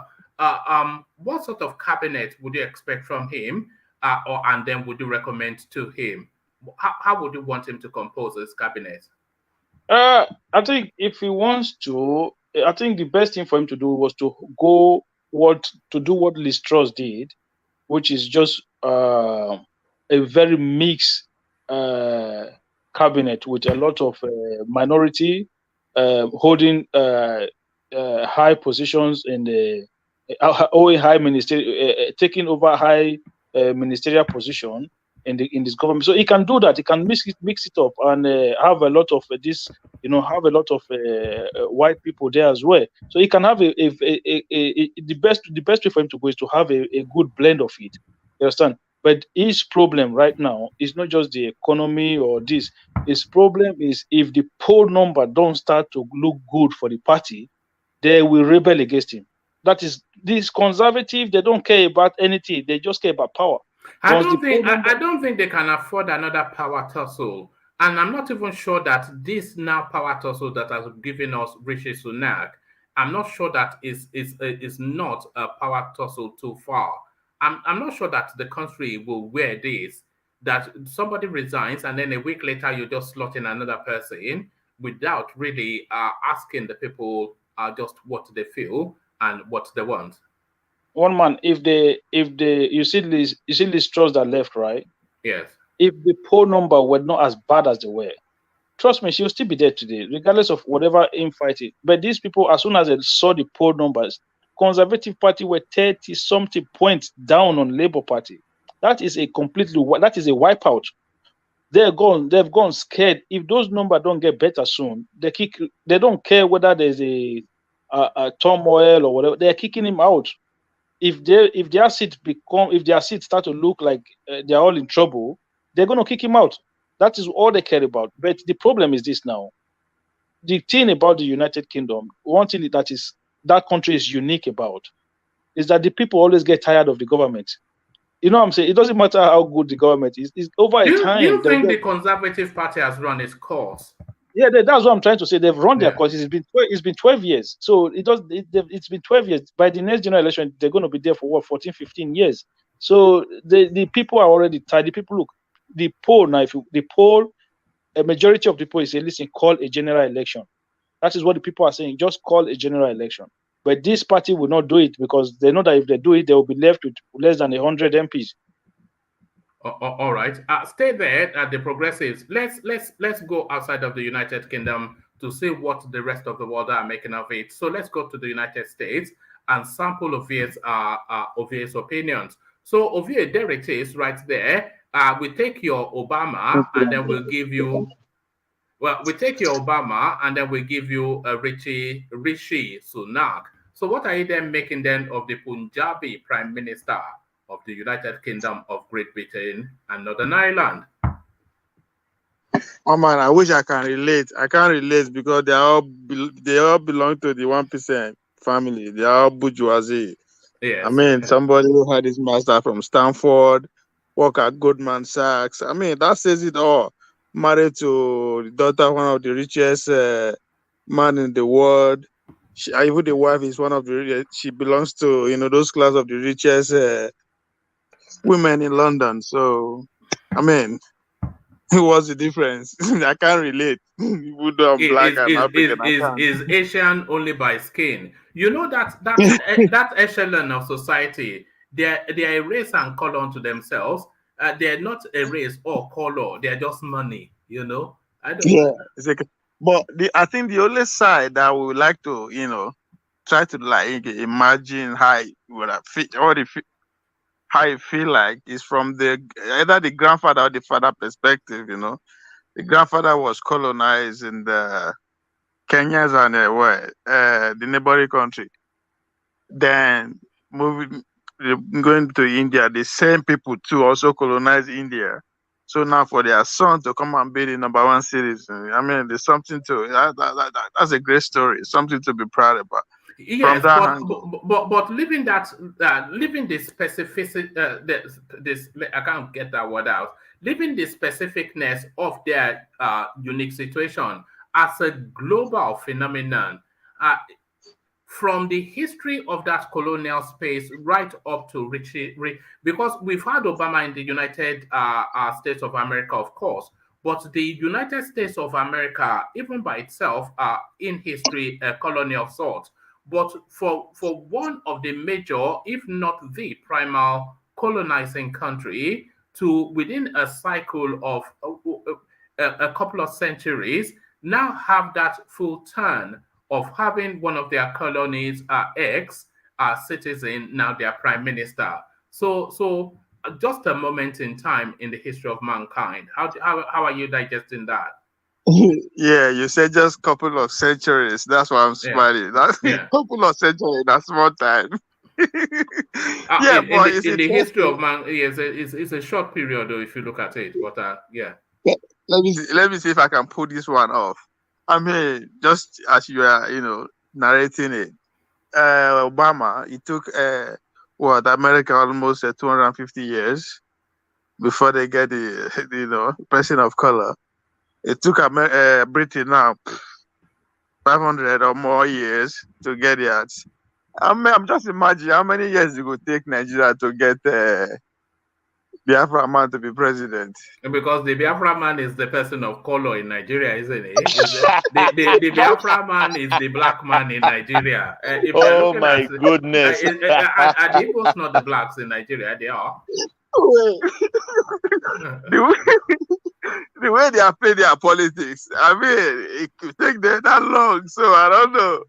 So yeah, but it just but it's I don't know how to say. As I said, it's I can't relate. It's done. His story is not. I mean, just I just go through his background, it's like, so I can't really relate to. It's as far as I'm concerned, it's no different from not them. So even telling the story of his political journey, it's pretty easy for him to from the beginning to the end, right? I don't think he has ever, because he comes from. It's like saying that an Abga candidate won in Anambra Central. Whoever the Abga candidate is, he will win in Anambra Central. So that's the same thing to say that a conservative won in Richmond. Yeah, you know, because the guy just joined. So the guy just joined the process. actually has never been subjected to the electorate ever. Yeah, he just joined the process 2015. Like literally less than 10 years. And I mean, that's a story now. It's I don't know. It's, as I said, I think that's the best way I can describe it. I can't relate, so it's not something that it's one of them. But yeah, we are asking progressive, but why him? Is it because of his economic background? I would say yes, to some extent. One man, I think you are right on that one, because if you remember, Boris Johnson was a journalist. If I'm not mistaken, he was a journalist. Yes, and again, I think one of his crimes was the fact that he was a conservative, right? As soon as they do one for conservatives and liberal. But he governed as liberal. He was mingling and running around the whole world with all these one word order, Obama and go. I think that's what actually messed the whole things up for him. But they needed he delivered when they needed him most. They needed him most to actually lead that narrative of Brexit. being a journalist, you understand the terrain, you know how to. So he succeeded in that. So it's only fair to reward him, since himself now childhood dream be that to become a prime minister. I'm talking about Boris Johnson now. So fast forward to this guy. I mean, we all agree that the economy, the world economy is shitty. But it's funny when we are talking about the world economy. Not be them be the world economy. Now them mess them up. So it's funny to me whenever we are trying to include them in terms of the negativity that is happening economy-wise. That them now London are top 2 financial city in the world. So everything that is happening in terms of financial world is right there. They are in charge. So yes, I believe they bring him in because you understand the terrain very well. They will know how to protect their own wealth, not necessarily for ordinary Nigerian, ordinary British on the streets. All right, thank you. Yeah, stay there. One man, can I interject a minute? No, can you hold on? I just want to congratulate you. I'm not going to. All right. So sorry, we are not doing that at the moment. So let's take the conversation to what some people may consider to be a British outpost. So let's go to Australia, which is essentially a British outpost. So Thomas, to it then, you live in Australia. I'm sure all of the headlines, all of the news outlets, they have no other news but this news. So what is it being made of this now? Asian Brit becoming the Prime Minister of the United Kingdom. Sorry, one more. Let me add this to Thomas. Yeah. Have they ever had the person of color over there at Australia? An Aborigine is what will be a person of color. Yes, have they had one? Have they had one yet? No, it's there. It will never happen. The pressure is on them now. The pressure is on them now. That's what I was trying to ask him. How they perceiving it over there? All right. So to that, how is it being digested? What are the Australians making of it, Thomas? Thank you, man. Good evening, everyone. It's really very exciting here for the Indian community. Sorry, your voice is low. Can you hear me now? Yeah, that's better. Yeah, yes. I say it's really very exciting moment for the Indians community here. Unfortunately, or maybe fortunately, I live in Indian community. All my neighbors, they are Indians. So it's a big thing here in Australia, in Victoria, Melbourne. He has made news. One man is a good thing. Sunak is good. One man. I love it, but the problem I'm having is I don't think it's gonna last. In my opinion, I don't think that. This is the first time in 200 years that the person of a color will be a prime minister Not in the 200 UK. years, ever. What do you mean in 200 years? No, they ever? said in 200 years. In 200 years. Check. What in was 200 who years. was the first person of color that? It has happened before, one man. This is What's the news. Is out there. I don't know the name, but they said in 200 years. That's what the news they told us here. I don't know. Maybe I'm not aware that they've ever had a person of an ethnic. Yeah, yes, finish now. Is it even up to 200 years before they start allowing people of color to be member of House of Commons? What are you talking about? One man, this is the news I saw all right, on leave TV. that. Yeah, let's leave that alone. News. That's false news. Yeah, so it's a good development. The guy what proposed. And let me be a little bit devil advocate here. Can we trace this to the pass away of the Queen? Maybe is the one that. No, I'm saying devil advocate. I'm just saying what underpins that? What underpins that? What I mean is maybe it's because of the death of the Queen. Maybe that is what paved way for this guy. Because if they don't want to let him become the prime minister, they will not. I'm just saying devil advocate here. It's not a fact. I'm just saying it. So it's a good development, and I think the Australians and Indians they are very happy. Australians, Indians here, they are very educated, like Nigerians as well. They are very educated. All right. Apologies, Thomas. I think what, and maybe an error I made in my earlier intro as well. I think what you might be referring to is Benjamin Disraeli, who I think is of Jewish origin. I made the attribution to America, but of course, it was a former British prime minister in the 1800s, I think. Yeah, carry on. Yeah. So I've even heard the news. I've read so many. Australia is not different from you guys. Australia is second home of British. No, that's why I said it's a British outpost. Yes, we know that. There's nothing different. One man here. All our MP, they come from Scotland, Britain. There's nothing. Australia and England, we are the same thing. The same rules, the same everything. Even if you have your masters. Money, though. Sorry? Not the same money, though. Not the same money, yes. If you come from England, your place there, here, straightforward. You don't need to study. Automatically, you go to the labor market. So they said in 200 years, that's the huge number, huge years for a colored person to become the prime minister in the UK. You guys have there, but it's a good development. But I don't think it's gonna last because British is a little bit still racist to me. I may be wrong. Here we still face a lot of races concerning that space, but I don't think the guy is going to last. But it's a good development, one man. It's a welcoming development. Yeah. All right, brilliant. So let's hear from Man of Prestige. So Man of Prestige, how is this news being digested in California?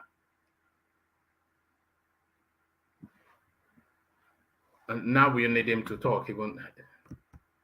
Man of Prestige. All right. Let's go to Solomon. Solomon.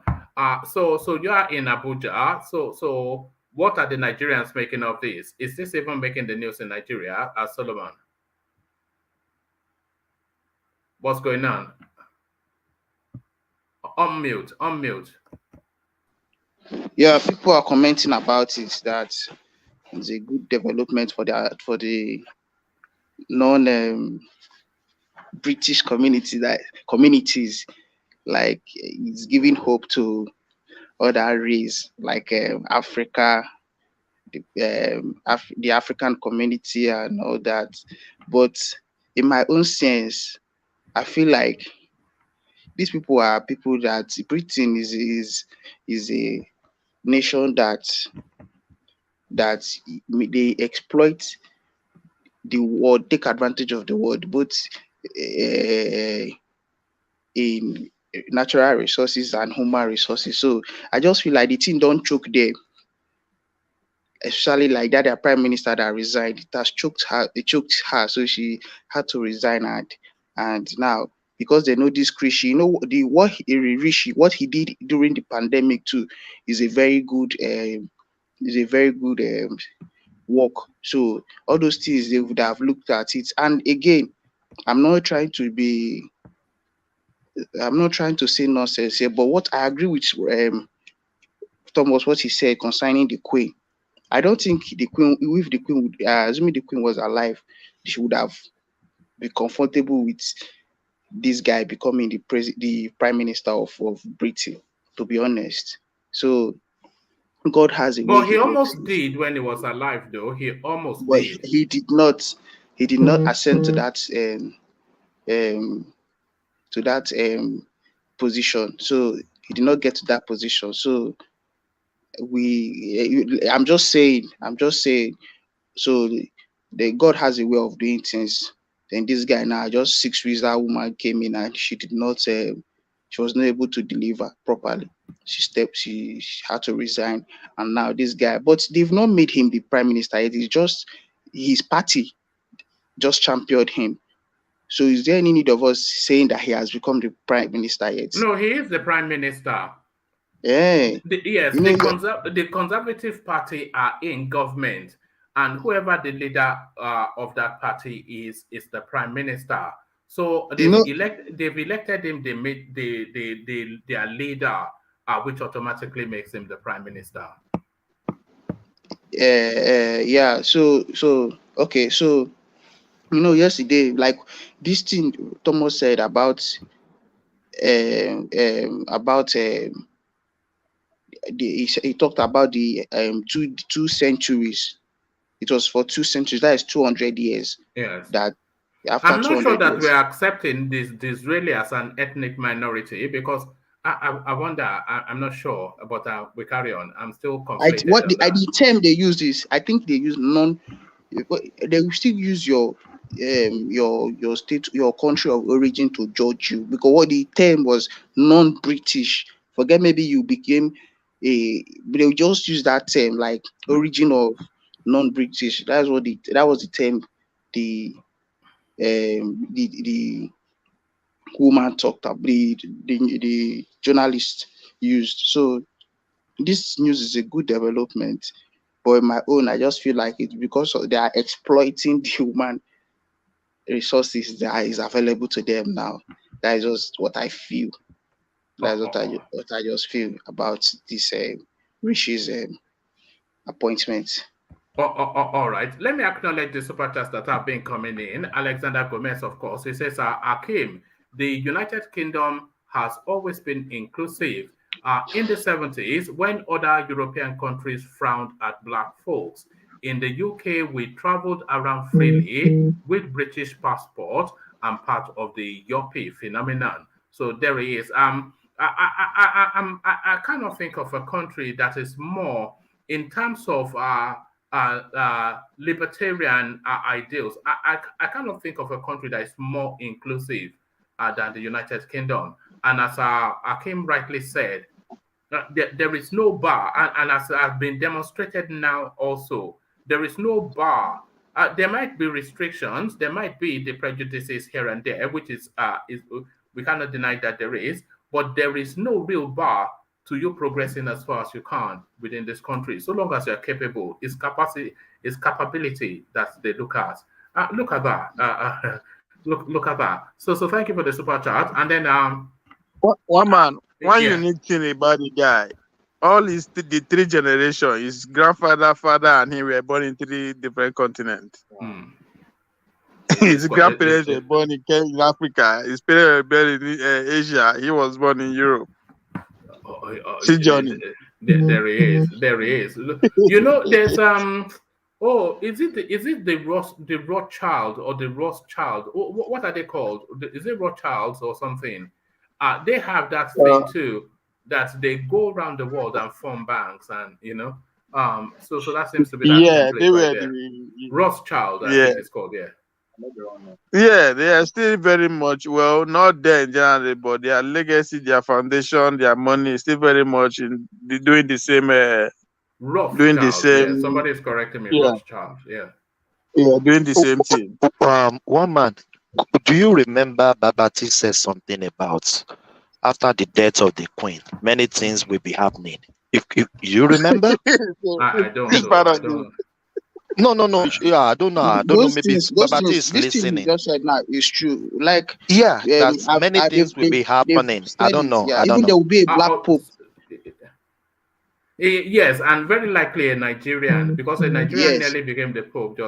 Yeah, so there will be things are going to is like a new world order, something like that. But I don't know. But my own prayer is anything that happens, it should happen for the good of the people, and not something that will look good and it will turn out to be Solomon. Solomon. Yeah. So if Queen died, things not going to happen before the world will stand still. No, see, this one is no. Excuse me. Let me say something. Things that were not usual before. That's life now. The world they change. In what the world will not remain the same because the Queen died. The world will remain the same. No, unbelievable thing. The world will change. The unbelievable things going to happen. It has nothing to do with death of somebody. So things will begin change unless your immediate family. But around waiting they happen around the world, who cares? She don't know, just other person. Don't say who cares, or because the Queen controlled the world somewhat. You don't know how powerful that lady was. Look at this guy. We probably even controls your country, United States. No, but one man in kind of this guy, the way the politics is being done, now the leader now will become automatically the prime minister, right? Leader of the party, right? One man. Yeah. But So, one man, so okay. there's nothing extraordinary there now. He was the leader. So just unless they won't do, if to say they don't want that, they would have allowed him to actually be the leader in the first place. They would have seen Yeah, it but coming. what Solomon was saying was that when the Queen was alive, would that have been allowed? Yeah, can I? One man. Well, I would have not said maybe the lady they wouldn't have resigned. Well, I see where he's coming from anyway. When she was alive, I think there's this other country that I think they come from, I think, near Cayman Island. They got their independence when she was alive. So Is this Barbados? thank you. Where we are So things are beginning to change when she's alive, and it's just gonna continue. Even though she's alive, she's not alive because no, but this will have another. It have a different effect. It have a different way of changing. We know life change is constant, but the only way of changing is for them to return some stuff that they took. That's it. Life goes on. You can So whistle no, for that one. Peter, you think the Queen politics is actually hindering black person to attain that level? Was there any sign before now? No, I'm asking. I wouldn't suggest that. I wouldn't suggest that because as Alexander just super chatted now that it says the Queen was particularly fond of black folks. So I'm not quite sure that she was especially particular that I don't think she was a white fundamentalist. I don't have that impression, you know. Yeah. See, let me tell you something. There was one story I read about the Queen during the colonial days. The Queen is not like she would accept black people, but there are certain boundaries that she self will not allow the blacks to she will not fit those positions to, or give those positions to the blacks. Like that lady, she took up one lady from Nigeria here, and she trained her. And in fact, the lady was living in the palace with her. But when the lady came of age, she sent her back to Africa, to Nigeria, with her husband. She came back to Nigeria. Yeah. So she always, even if no matter she's a human being, And that might well be that lady's choice. So because I mean they give out British citizenry quite freely. So if the woman and somebody under the influence of the Queen, I think if she wanted to stay here, she probably would have. Anyway, they did not point it out that whether the Queen was the one that sent her or she was the one that decided to go back to Africa. But in my own sense, I feel like she will always, or they will always place you where you belong. Let's be honest. All right, brilliant. All right, brilliant. So, gentlemen, I just wanted to document this moment in time. So it's going to be probably one of our shortest sessions. It's really just to document this and record it for posterity. So document and record, which we have just done now. So we start to round off to land on Akeem, who seemed especially enamored by that space. But before we go anywhere, let's acknowledge Alexander Gomez's latest super chat. It says, common folks. It says common folks started. You see, Alexander always spells common as common folks. Common folks started looking at black people differently because of Barack Obama. So common, it did mean common folks started. Common folks, people started looking at black people differently because of Obama. With him, Caucasians especially had a change in mindset. So yes, it's just really to land it back where we started, that this essentially is an Obama moment. So if there was ever a glass ceiling for an ethnic minority in this country, hopefully now this moment in time removes it. It says, come on, folks, people started looking at black people differently because of Obama. With him, Caucasians especially had a change in mindset. And because of Obama, because you would have thought when Obama first came in, you would have thought that was a novelty. But then he won a second term, which was entirely due to his antecedents and his achievement and his prowess as a president. So thank you for the super chat. So we seek to start to round off to land on Akeem, and we kick the rounding off with Thomas. So Thomas, we just wanted to document this. So final thoughts then, Punjabi Prime Minister for Great Britain. God bless the Queen and God bless the new King. Thank you, man. Good night. All right, brilliant. Thank you, Thomas. So from Thomas, let's go to Solomon. So Solomon, there it is. A moment in time for the United Kingdom. Yeah, thank you, Woman, for this platform for hosting this program this morning. And there's something of you said here that Igbos to take, like, because the fact he took non-British, like other race, to become the president or the prime minister of England, of Britain, that is going to take Igbo people. I don't agree with you that it's going to take Igbo people that long. Very soon, by the grace of God, they will play the politics right in Nigeria, and they will. It's not like we have politicians who understand the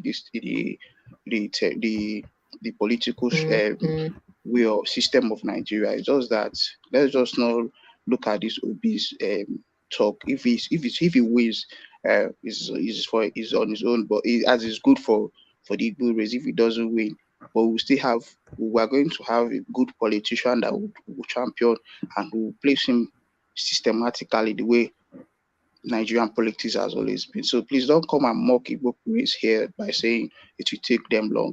Thank you, woman. All right, brilliant. Thank you, Solomon. So let's come to you then, Ovie, the right to reply. So Ovie, your thoughts. Thank you. Solomon, sorry, don't take out the one. That question I asked actually asked a question. I said, how long is it going to take Nigeria to produce and a Biafran president? So it was actually a question.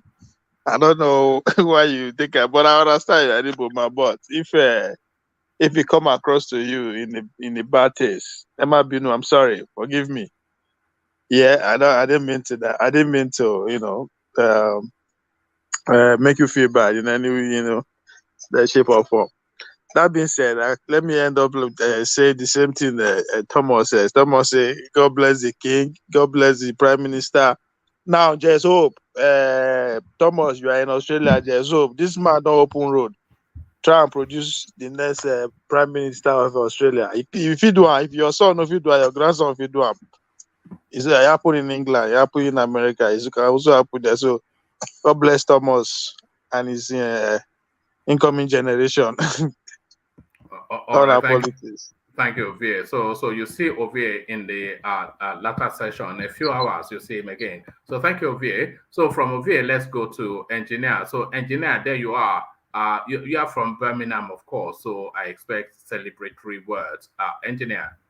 Well, congratulations to him, and hopefully things will go well. But like I said, for me, it's either it favors the color people or it favors the real owner of the land.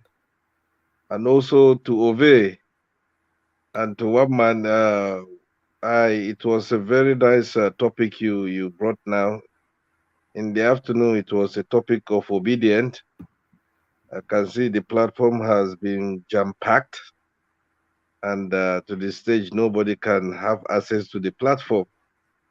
And when it comes to obedience, we have the warriors that will come and lambast us, but we still love ourselves regardless. And as you can see now, back to Britain, British, they have a new prime minister. Congratulations once again. And hopefully things will go well for our own people. Otherwise, if things don't go well for our own people, I don't see this man lasting in this seat. That's just the bottom line. So thank you, one man, and God bless you. And it's not easy dealing with people because I speak to Ove not too long. The other day, Ove was like sitting left, right, and center.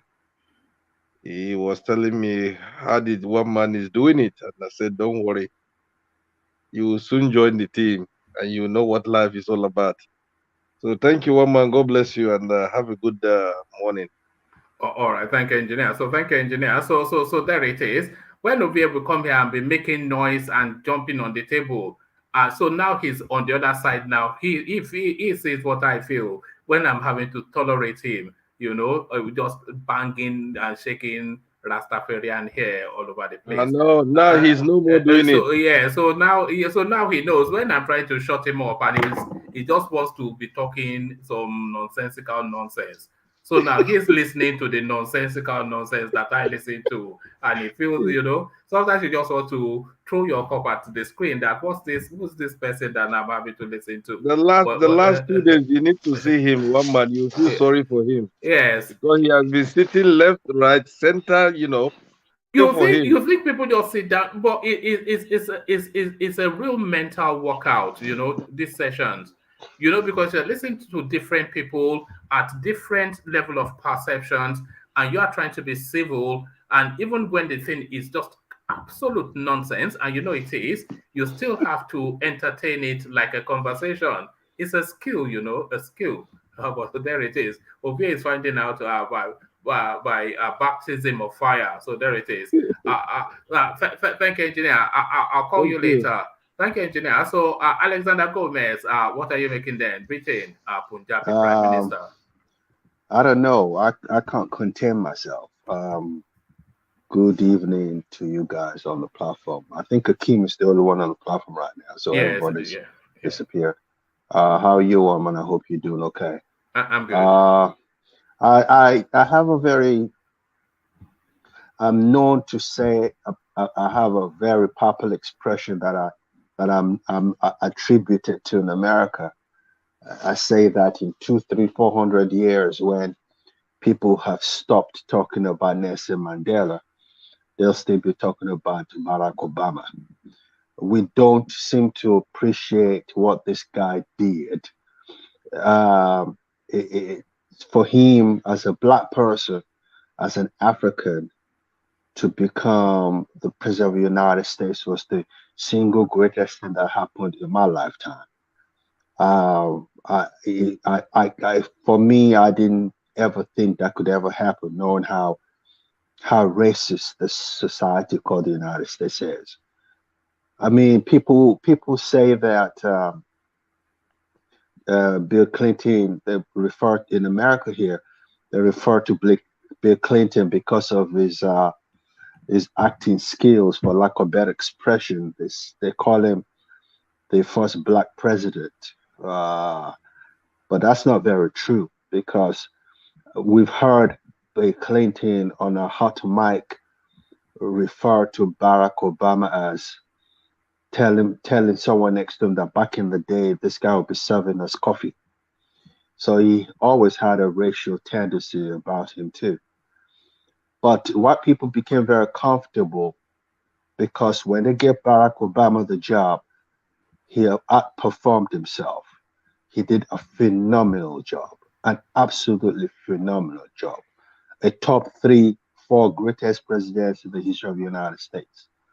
So black people, from a white person's perspective, thought that we didn't have what it took organizationally to run matters of this magnitude. And he was able to prove that we could, given the chance, we could do it.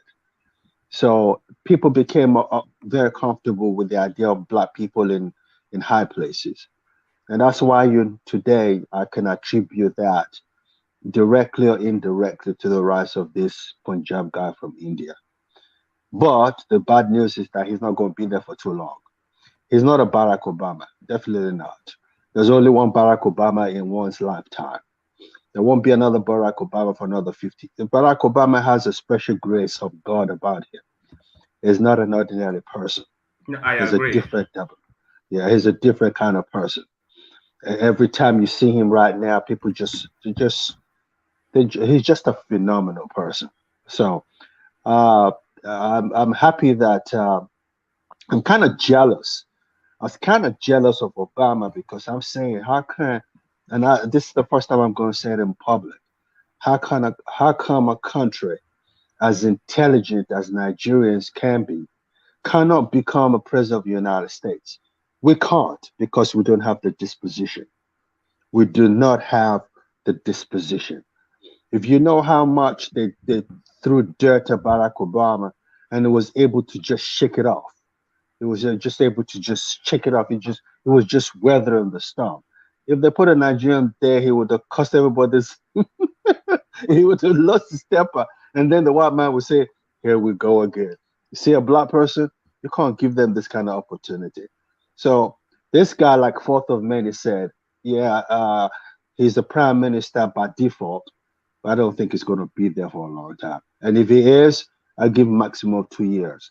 I think the United Kingdom is done with the Conservative Party.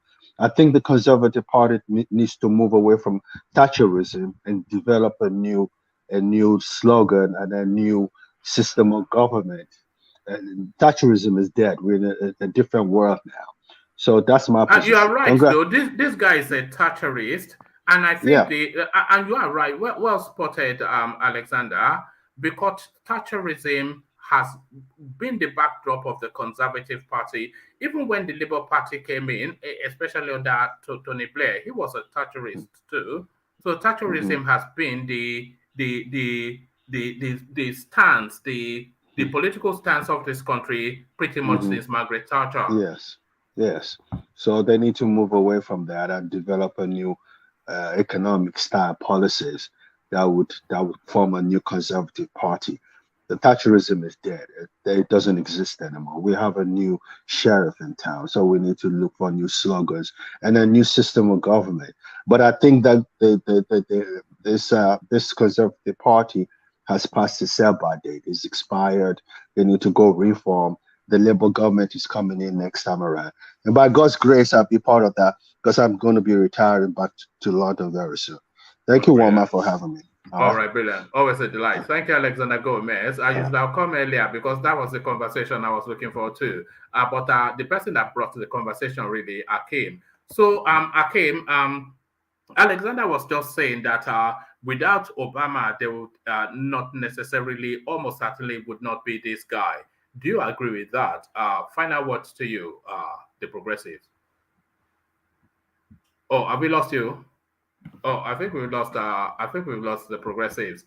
Oh, okay. Thank you, the progressives. So thank you, the progressives. So thank you to the progressives, and thank you to everyone that has contributed. So there it is. It's a moment in world history. This is the highest that a Southeast Asian has ever reached in life.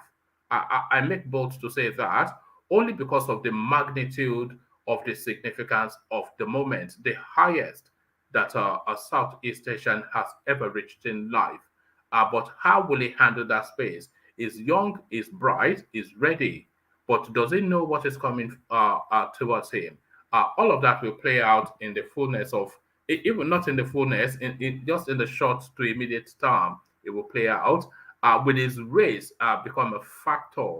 I don't suspect that it will, at least not frontally, because I'm not sure that this country, in fact, I am sure that this country has moved past that frontal racial tonality, but there's still the residues of that tonality within the space. How will all of this resonate? What will redeem him or what will damn him? I'm expecting the economy to redeem him, but can the country make that leap in faith to surrender their faith, their future and their lives to Rishi Sunak? So Obama has laid a very great foundation. So from the Obama example that Alexander just told us, and I think we all concur that he did an excellent job. So from that space, there's already an antecedent that he can backdrop against. And there is nothing to suggest then that by virtue of his ethnicity, he lacks capacity, because Obama has dispelled that space. But that residual undertone that we have, I'm trying to be mindful of the wordings, but I think you know where I'm headed. But then we'll see how all of that plays out just in the short to immediate term. So I'll leave it there. Carry the conversation on within the comment section, but here I say peace.